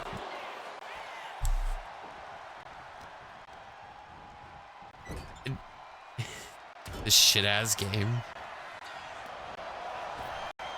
A spear as Danielson going for the cover on Benson here. Will that be enough? Referee going for the count. Ew.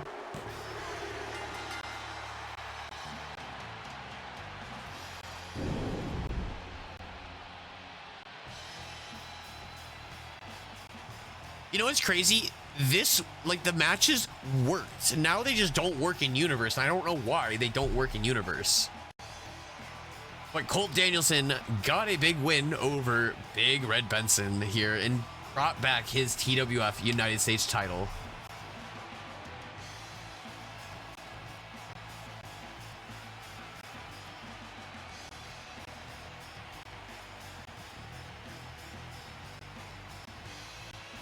Here is your winner. The fuck out of here.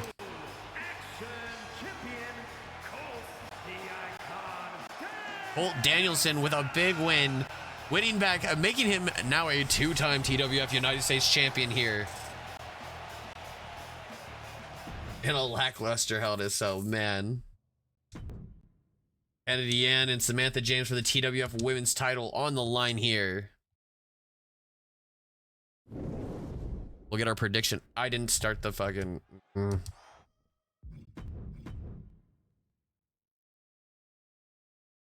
Entrance is on.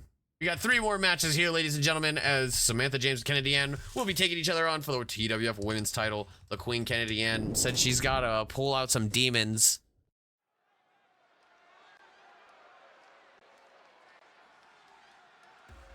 Yeah, and then they're going to break something else, though, Matthew.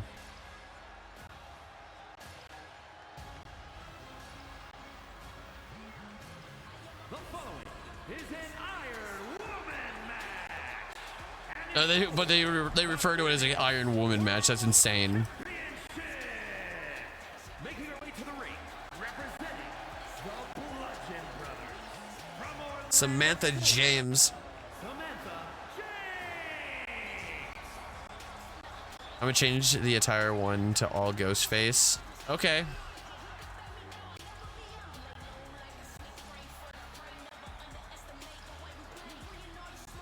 Cody is Billy Loomis, and I'm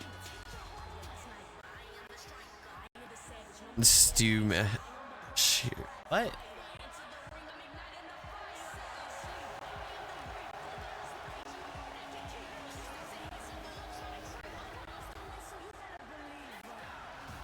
Samantha James challenging Kennedy Ann to this Iron Woman matchup, proving that she said she wants to be the claimed as the Iron Woman of TWF and the world champion, said that she's the only one that can do this.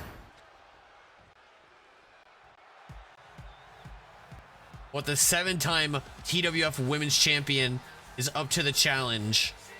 And her opponent from Indianapolis, Indiana, the Queen. Why'd she not come out with the belt?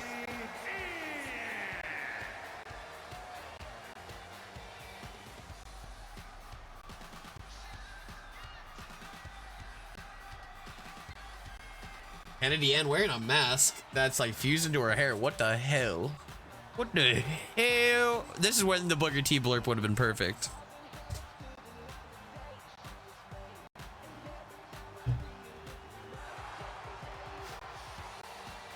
Also, Dallas, before you complain that I didn't use the Carnage, the Venom and Carnage attires, you're facing the James Gang, who are black and red. I wanted you guys to differ in colors at least. And it's the Bald Eagle himself getting on, Captain Carl. The TWF Women's World Championship on the line here. Blurps don't work, Matthew. I don't know what happened. My OBS had a stroke or something as we started stream. They worked. You'll hear that they worked earlier and then they just quit working. If you watch the VOD. In this Iron Woman contest here, 15 minutes on the clock. Samantha James and Kennedy Ann jogging for position.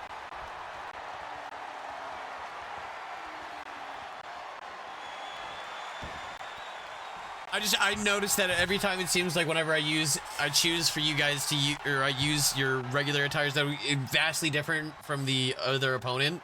You're like, but why didn't you use this one? Bro, come on. Like, you guys can't you're facing each other. You gotta look different.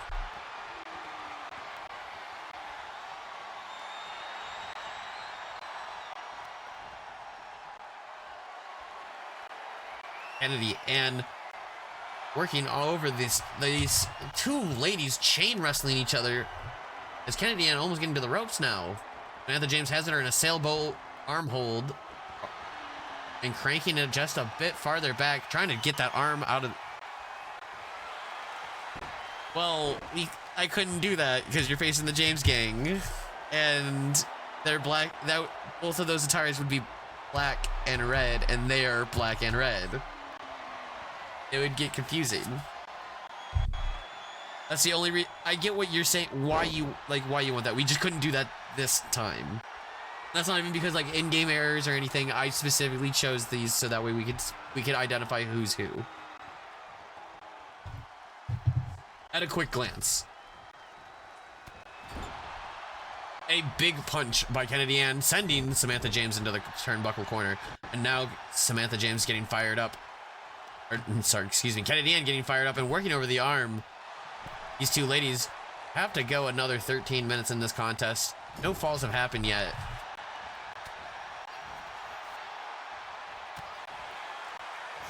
Collar and elbow as Samantha James sends her for the ride, and spin kicks. Off the ropes goes Samantha James, and a big drop kick.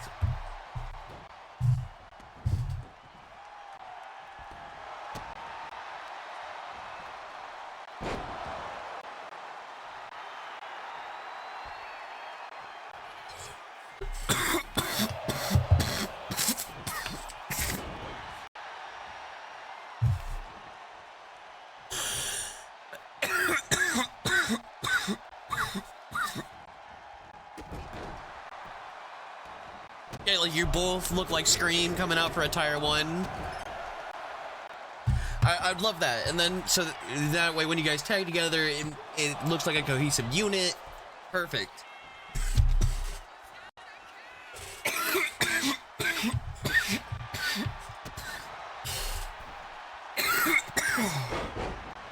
Samantha James with a beautiful springboard to both sides of the rope. Facebuster of Kennedy Ann right into that mat. And a big lariat. Can I ask another thing though? Can we keep the cadence? I really like the cadence black and green attire. I think that looks so clean.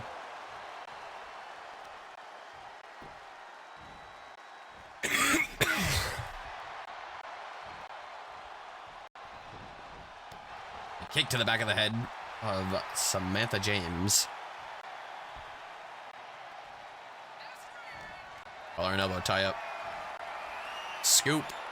Carrying her in, and oh, goes for the shoulder breaker. Kennedy Ann showing why she wants to be why she is one of the best to do it. TWF will be heading across the pond for Manarchy Madness, our King and Queen of the Ring events. We need to get a larger women's roster so we can do a 16-woman tournament for that. Is that Shigo? I didn't even know who that was supposed to be based on. I just thought it was so clean. It screams. It looked great. I loved it. It looked good. Elite Frog. Jake had to show me who this Kennedy Ann attire is based off of, but I knew it was a symbiote. I just didn't know who it was, and so I'm very lost with it because I don't read comics. I didn't know who this is. I've never seen her in a movie. Tonight on stream after TWF, I will be finishing up my new lady, and the first fall in the first 5 minutes of this matchup goes to Samantha James. Kennedy Ann is down 1. If she wants to retain that title, she'll need to get a pinfall over Samantha James and keep it a draw for the next 10 minutes. But Samantha James with a big springboard, what height? Shades of Raw Van Dam with the height off of that. Is just in control of this matchup, taking on Kennedy Ann at every corner. It has her matched, and oh no, the James bomb. She's up 2. Kennedy Ann's not going to do good in this Iron Woman matchup.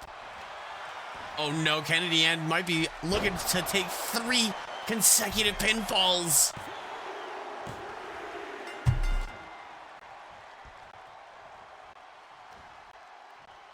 Insane. Samantha James getting 3 falls over Kennedy Ann here in this Iron Woman contest. Well, Kennedy Ann trying to fight back. Samantha James cutting her off though. Come on, Kennedy, you can do this. You only have 3. You only have to pin her 3 times in the next 8 minutes. And Samantha James not letting up at all. Kennedy Ann might be down the championship here tonight.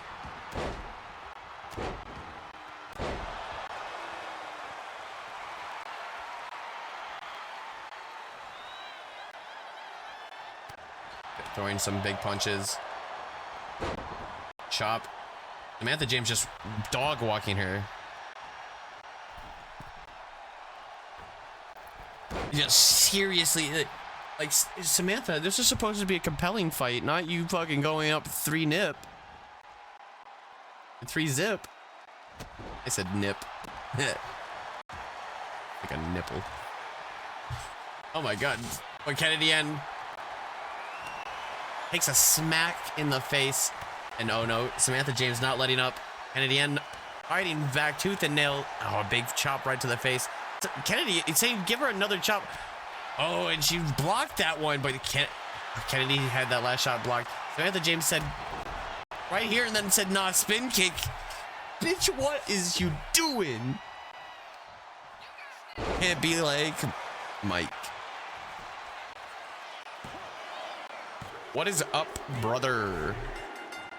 Samantha James in this Iron Woman contest is up 4-0. Kennedy Ann is not looking good here as she gets busted open. And oh no. Brings her into the center of the ring, right onto the CrossTown Classic pay-per-view logo. Oh no, Samantha James delivering a big sister James. 5-0, Samantha James. Please stop, she's already dead.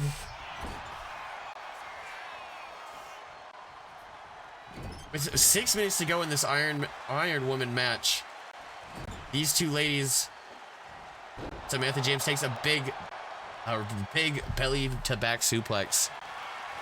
Throw in the towel, but right here, Kennedy Ann locks in a submission. Oh, the match. As commissioner, I would love to, but I can't. Blurps don't work. Dummy, yeah.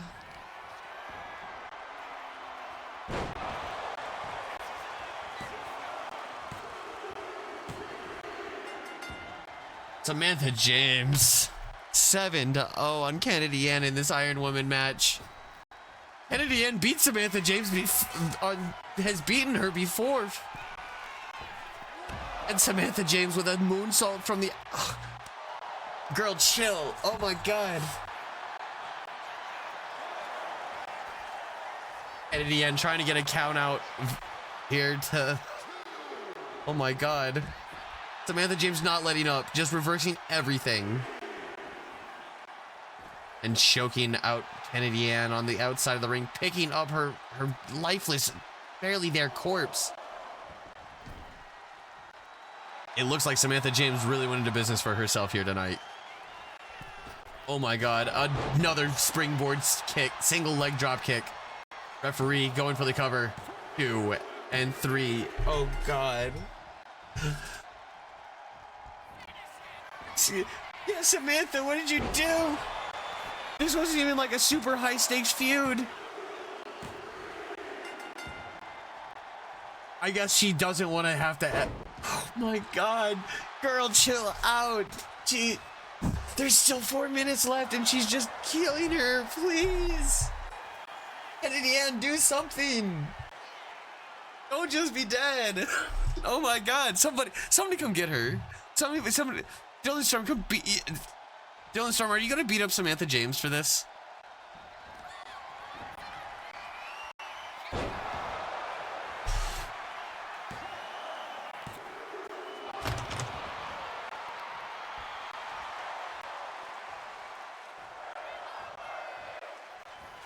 The crowd in attendance saying, "Throw in the towel." Another. She wants to win by 10. I don't know. I hope the ref calls a mercy rule if he goes up 10-0. Samantha reversing out of Kennedy Ann, whatever Kennedy Ann had planned there. Just reversing everything. These two ladies are giving it their all, and Samantha James just. Samantha, chill, girl. I'm gonna have to suspend you for how brutal you have been in this match. Oh my god.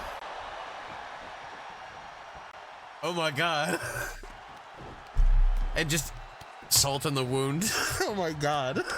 Holy fuck, this is... Guys, are we watching a murder? A running knee strike. Another cover. Samantha, chill. I don't even know what the score is, guys. I've quit counting.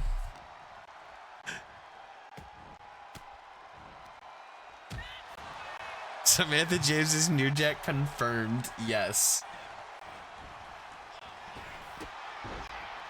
Off the ropes and a drop kick. Samantha James being a jabroni, just killing Kennedy Ann. What did she do to you?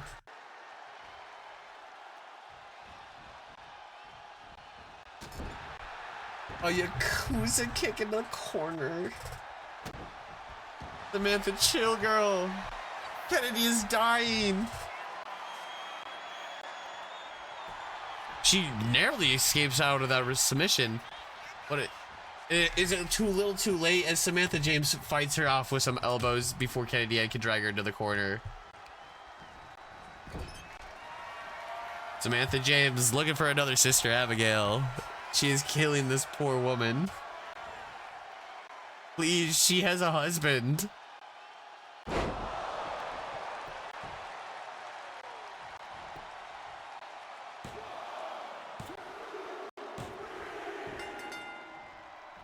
Is that chat? How many times was that? I've quit counting. Is that 10 or is that 11?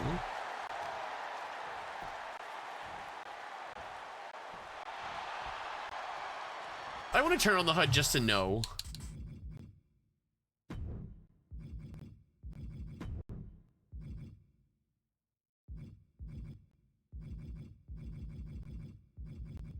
There is star.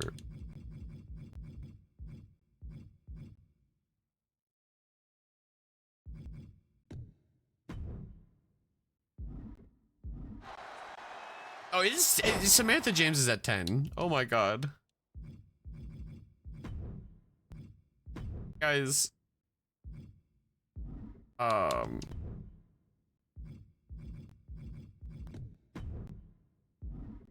We've watched. It's already over. I can't call the match, Dallas, otherwise it's not official. Still have a minute 30 to go before Kennedy Ann loses her title, as Samantha James continues to go into business for herself. And has Kennedy Ann had one offensive move?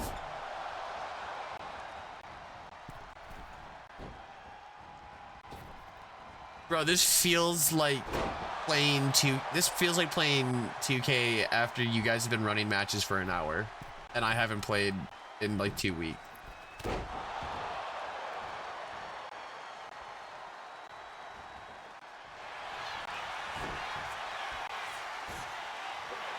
A rope break.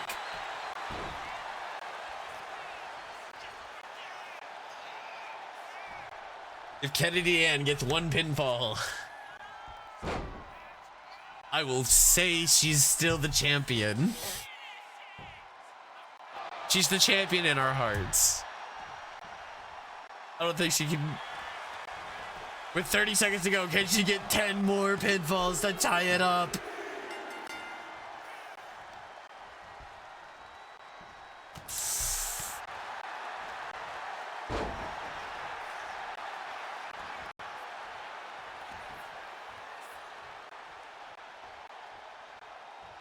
Well, Samantha James made a woman of herself tonight in front of the Chicago fans, in front of Kennedy Ann's home audience, made her look like a jabroni, and just, hey, here's something that Kennedy Ann did, and now Samantha James, and now Samantha James, and now Samantha James. This was the Samantha James show here tonight for 15 minutes, ladies and gentlemen. Samantha James doing another move. Samantha James trying to kill Kennedy Ann. Hey, Kennedy Ann on top. Let's go, girl. Yeah, she actually did a move. Samantha James is a bitch. Bye, Dallas. Hey, we love to see it. It wasn't 1, 2, 3. It wasn't a shutout, guys. It wasn't a shutout. Oh my god.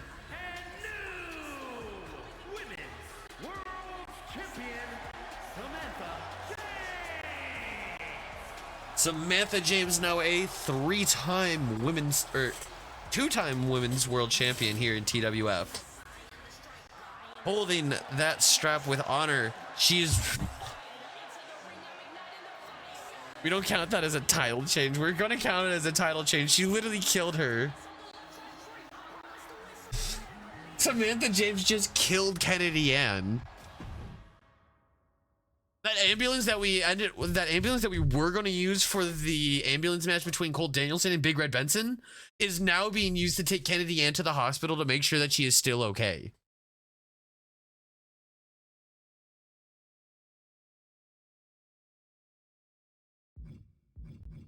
Our semi-main event.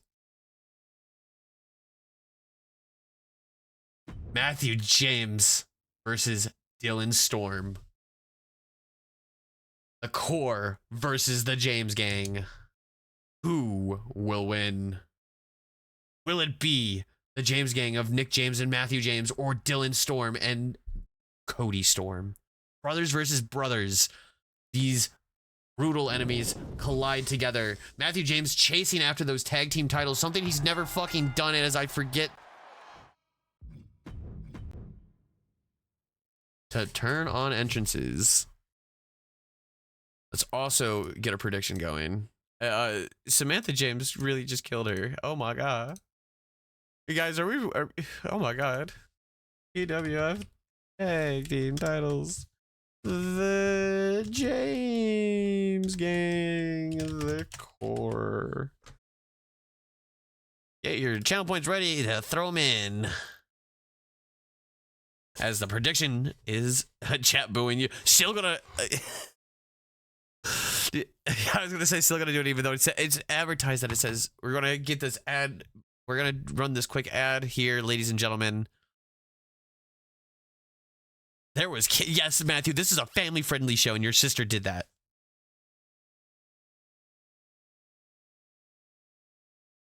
Get your channel points in on the James Gang versus the Core as we go to ad break real quick, ladies and gentlemen.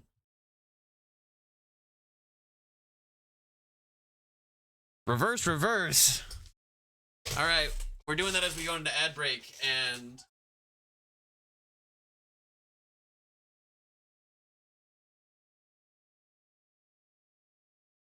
tell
ladies and gentlemen.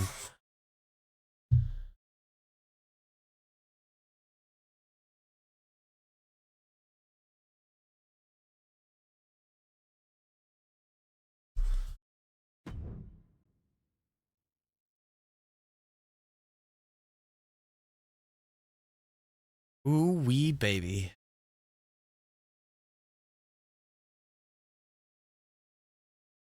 So for all you guys out there in chilling in the Not-Adville, I'm very dizzy after spinning in the chair for like a minute, and now I'm waiting for you guys to come back. I think it says we got like 30 seconds left on the ad break, roughly.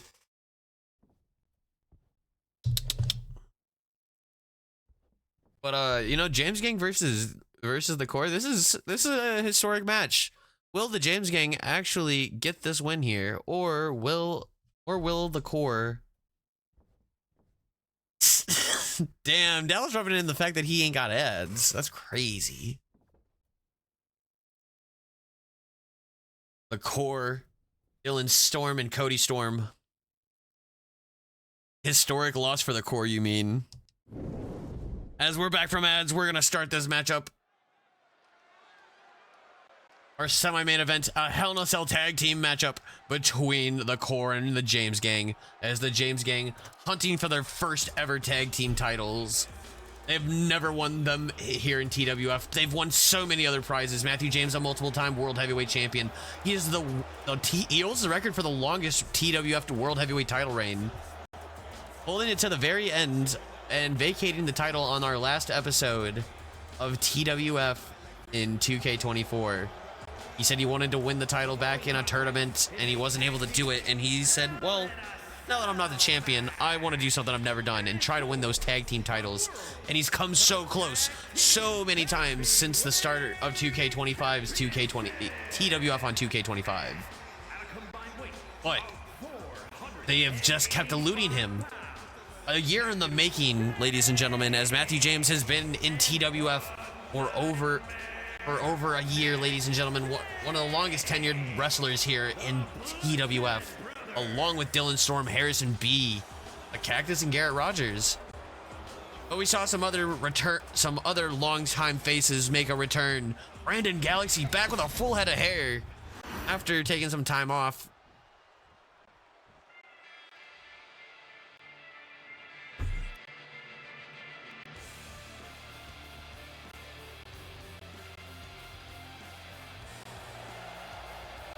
The Core, Dylan Storm and Cody Storm coming out together as tag team champions.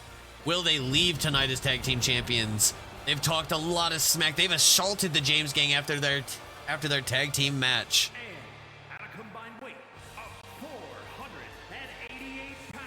Well, Dallas, to be fair, Matthew, Dallas did give me money by subscribing. That's how he doesn't have ads.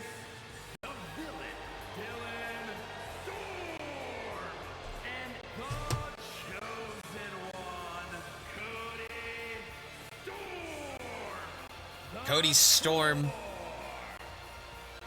and Dylan Storm, tag teams brothers. Cody Storm, a 3-time U.S. champion. Dylan Storm, a 5-time U.S. champion. And he's also a 5-time world heavyweight champion here in TWF. He's a 3-time tag team champion. Cody Storm has the Core, including Kennedy Ann, has held so much gold here in the TWF. They're just decorated with TWF title wins. And to them, this is just another day, while the James Gang, this is their historic first ever world title, tag team titles that they've tried to hold so many times.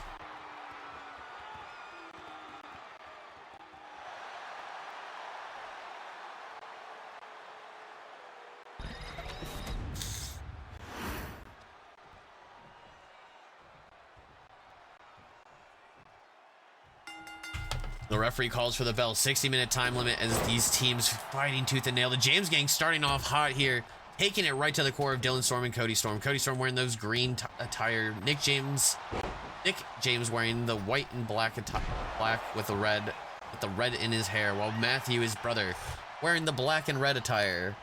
The Core wearing, if you notice, Dylan Storm coming out looking like the villain he is, dressed as Skeletor, while his brother dressed as Dr. Doom. I almost said MF Doom for Cody Storm, but Dylan Storm and Matthew James, bitter rivals for the World Heavyweight title. Dylan Storm lost his World Heavyweight title and they unified the TWF Triple Crown Championship, but Dylan Storm suffered an ankle injury and wasn't able to compete for several weeks, allowing Matthew to just mount a large amount of momentum here in TWF, and thus creating his start of his historic TWF title run. 1 beer left.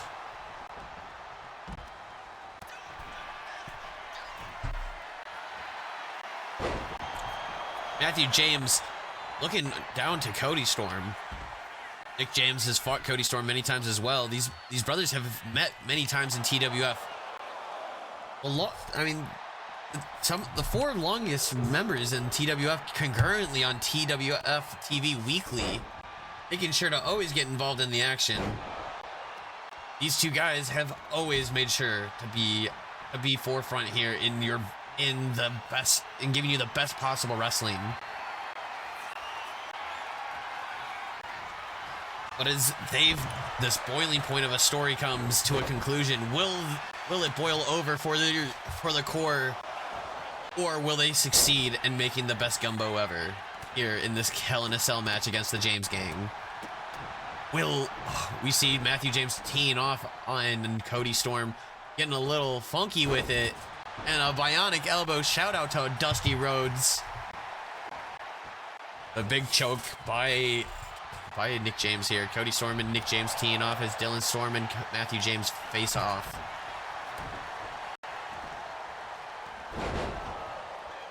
Fighting right in the center of this ring. This is our semi-main event of the match of the evening, ladies and gentlemen. We have another person who has been hunting for their first world title win here in TWF. In the main event, Garrett Rogers and Jack Powell for the TWF World Heavyweight Championship.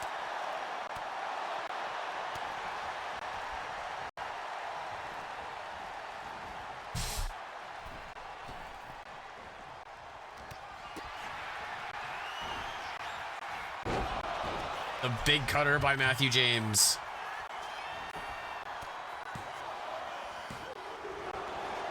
And a kick out by Cody Storm as Matthew James looks to keep inflicting some more punishment on Cody Storm, but Nick James inflicts some punishment on Dylan. Dylan digging deep to kick out here. These two teams staying inside the confines of the cage. A big problem here that Dylan Storm and Matthew James had was they've had many matches inside these Hell in a Cell walls, only to end up on top of the cell for 40 minutes.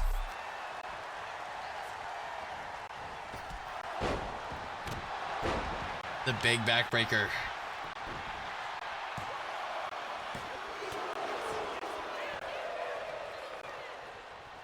Matthew James and the James Gang just looking dominant here against the core. They're not looking hot, but Dylan Storm with a quick roll up and Matthew able to break it up on Dylan and Nick. Matthew James with a springboard outside moonsault and dodging out of the way of Cody Storm's drop kick. It is a 2-on-1 advantage now as the James Gang keeping the pressure applied. Nick James trying to do anything he can to win these tag team titles with his brother. But Cody Storm digging deep even after Nick James using those ropes. I'd give him a weight advantage, but the powerbomb lungbuster while Dylan Storm and Matthew James were tied up, and the referee was able to count a 3 count with Nick James and Cody. We see the James Gang finally win the TWF Tag Team Championships after over a year in the making. These guys gave it their all here in this Hell in a Cell, going at it.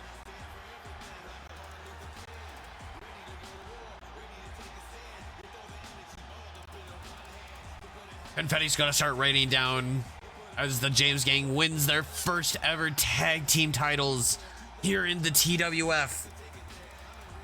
Will Matthew James aim to set a historic run, or will the core cut him off and get the win back? All these highlights of this barbaric Hell in a Cell match.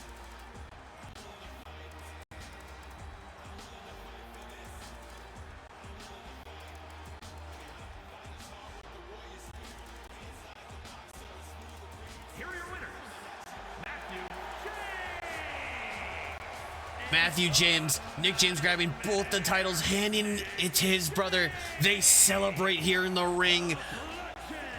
The James Gang, the James Gang holds all the gold here, with Samantha James after her dominant match over Kennedy Ann defeating the core has lost to the James Gang here tonight, as Kennedy Ann,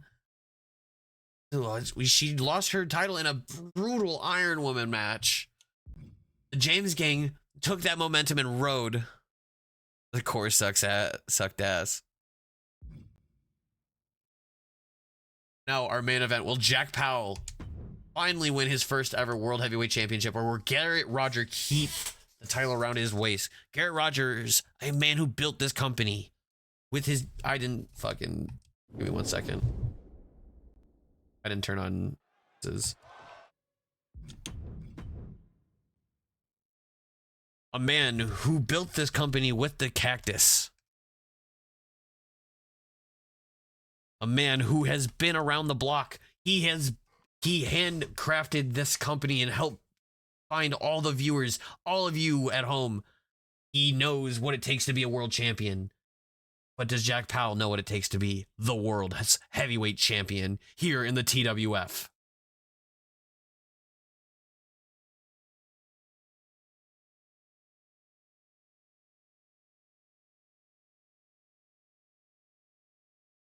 Our predictions live, ladies and gentlemen, as Garrett Rogers and Jack Powell getting ready to come on out for our main event match here of TWF's Crosstown Classic.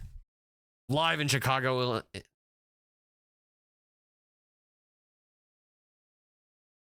I mean, Kennedy Ann not being on Monday Mayhem makes total sense, bro. She looks like she got hurt, bro.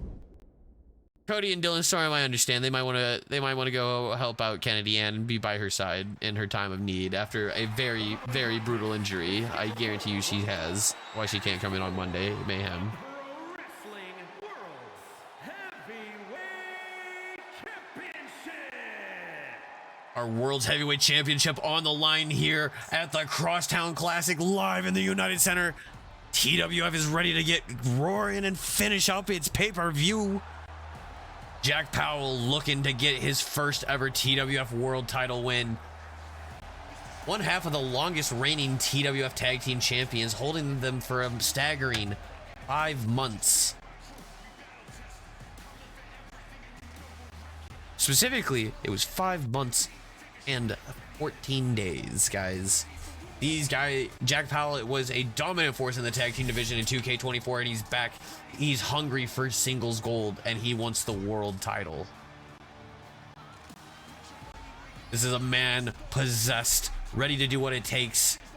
But can he beat the Thunderbolt? The man who helped build TWF with Dylan Storm, you, me, the viewers. Garrett Rogers. Garrett Rogers, a 5-time World Heavyweight Champion, put his career on the line for that belt. You think he's really willing to let it go so easily here tonight?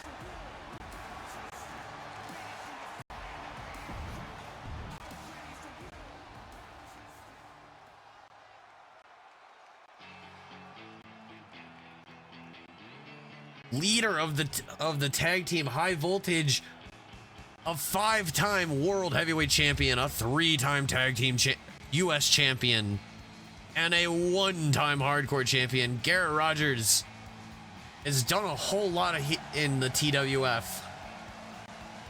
He never got to hold the Triple Crown Championship. An idea crafted by him because he said it's something he wanted to do. It gave him a reason to collect all the belts here in TWF so he can hold the highest prestige title. But once it got unified with the World's Heavyweight Championship, he knew that it was time for him to be the world's champion once again. Reign supreme and show the world what Garrett Rogers is truly capable of. A Thunderbolt. A technician in the ring, standing 6'5" and 245 pounds. He's a big man.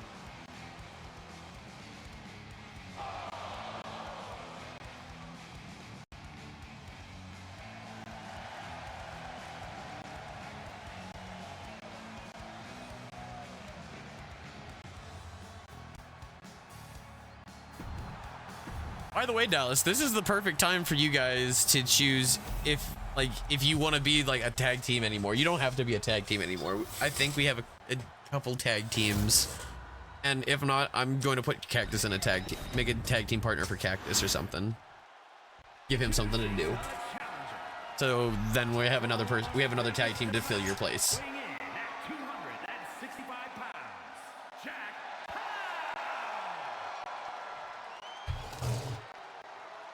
Jack Powell sending a message in Challenger's corner to Garrett Rogers, but Garrett Rogers standing in Champion's corner. This is Garrett Rogers This is Ooh, excuse me. This is Garrett Rogers' 49th defense of the World's Heavyweight Championship in total of all of his reigns combined. Matthew James finally winning those tag team championships. Let's see how long Matthew James will run on the. Will he set a historic tag team championship run? Or will he be a transitional champion that only holds the belt for a couple weeks? Gotta tune in here on TWF to find out. Just like you gotta tune in to see if Jack Powell, and stay tuned if you want to see Jack Powell defeat Garrett Rogers and win his first title. Or maybe you want to see Garrett Rogers get a big win over Jack Powell and keep his dominant world title reign. Garrett Rogers starting off quick, sidestepping Jack Powell and double fist right to the gut.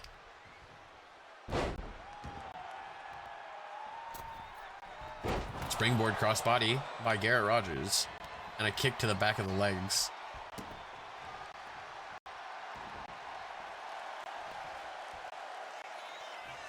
Garrett Rogers. There's a 60-minute time limit on the table here for these two. They have the entirety of the rest of the pay-per-view here to go at it. There will be a champion crown, whether it be Garrett Rogers retaining through nefarious means, or it be Jack Powell defeating him and winning his first World's Heavyweight Championship here in TWF.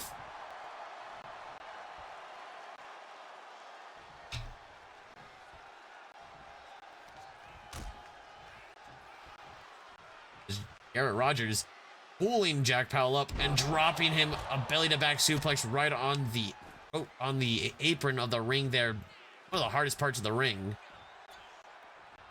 After TWF smartened up and quit putting the, the metal logos in the center of the ring. Who wants to play Roblox?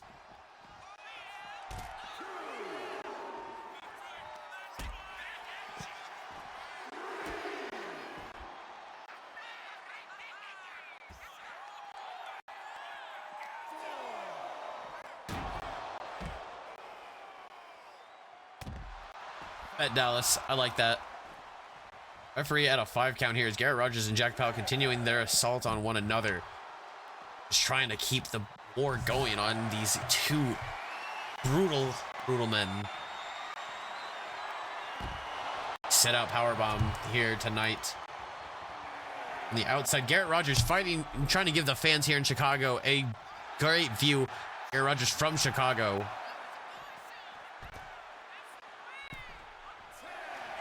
As referee gets to a 10 count, Garrett Rogers up on top of the ring ropes, looking like he was gonna go for a crazy like Nacho Libre dive.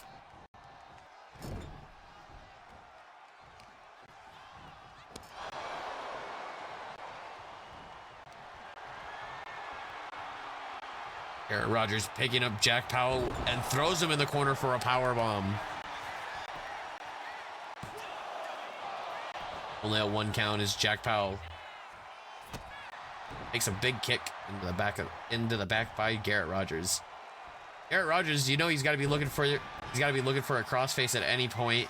Loves to use that as his finisher. Specifically the bell lock style crossface. A big chop right to the chest. Garrett Rogers. Oh, he might be looking for something big up as he squishes Jack Powell into the corner. He heads up top. Is he thinking the Thunderbolt frog splash? No, a big diving elbow.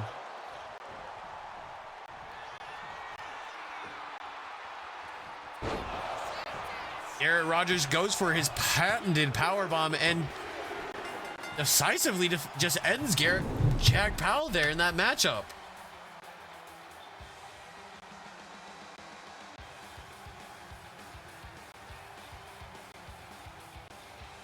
Garrett Rogers getting the big win here in Chicago in his hometown, defeating Jack Powell for that World's Heavyweight Championship. I don't know if Jack Powell just didn't seem like he was on his A game here tonight. Might have been scared by the big lights.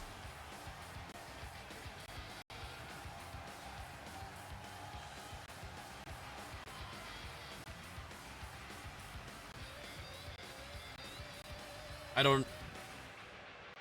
Garrett Rogers with the elbow drop. Shades of Macho Man Randy Savage. Jack Pal immediately got back up, but just right into Garrett Rogers' arms.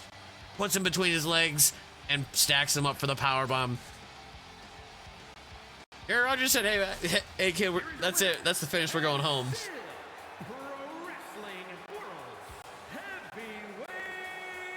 Garrett Rogers.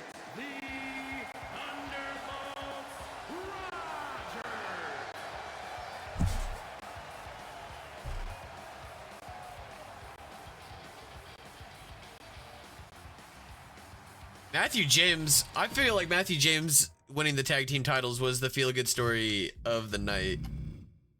As Garrett Rogers retains his title against Jack Powell. I don't think that's going to be the end of Jack Powell and Garrett Rogers, though.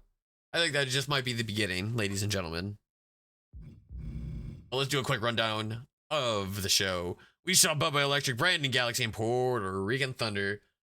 Brandon Galaxy making a return to TWF. Puerto Rican Thunder in this triple threat Extreme Rules match got the win.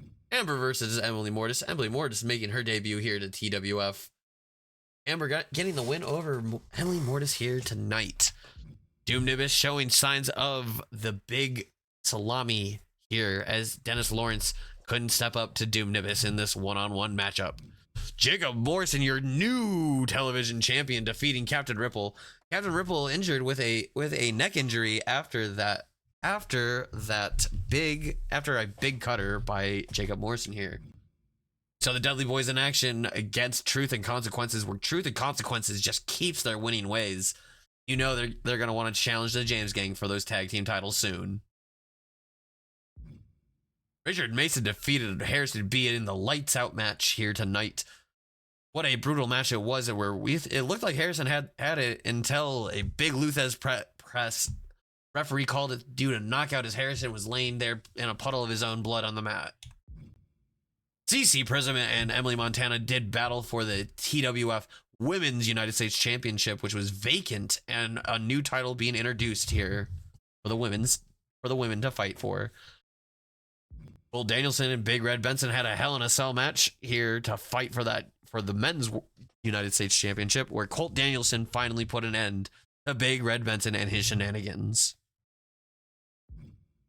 And a brutal match that I do not recommend anybody go and watch if you are queasy. We see Samantha James kill Kennedy Ann in a Iron Woman matchup for the TWF Women's Championship. Nick James and Matthew James finally complete their year-long journey from being brutal enemies hating one another to staying away from each other and then becoming the best of friends. Them and along with their sister Samantha they've won all the gold for TWF. They've won the tag team titles and women's titles here at the CrossTown Classic. The core's got to be hurting. They said Kennedy Ann will not be there on Monday Mayhem, and the rest of the core said they're not going to be joining there either, staying by Kennedy Ann's side. And Jack Powell might have choked under the bright lights here in Chicago, or the Chicago crowd just didn't want what Jack Powell was pitching. Garrett Rogers defends and retains his World Heavyweight Championship. Tune in to Monday Mayhem on Tagged Up Tyler tomorrow at 5 p.m. Central Standard Time for more TWF action, where we see what happens between Jack Powell, Garrett Rogers, and all our favorite TWF. Good luck trying to get the titles off of Samantha James after what happened. You right?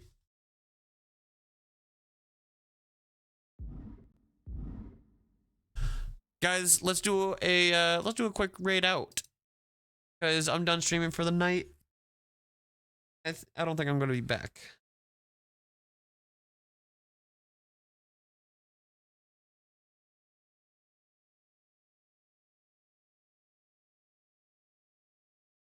Who's streaming right now that we can raid? Any of the homies?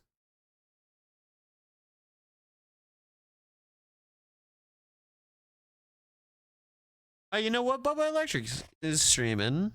Frothy beers. They got full. No Jonesy. General T. General T's a cool dude. All right, let's go say hi to Uncle General T. Say hi.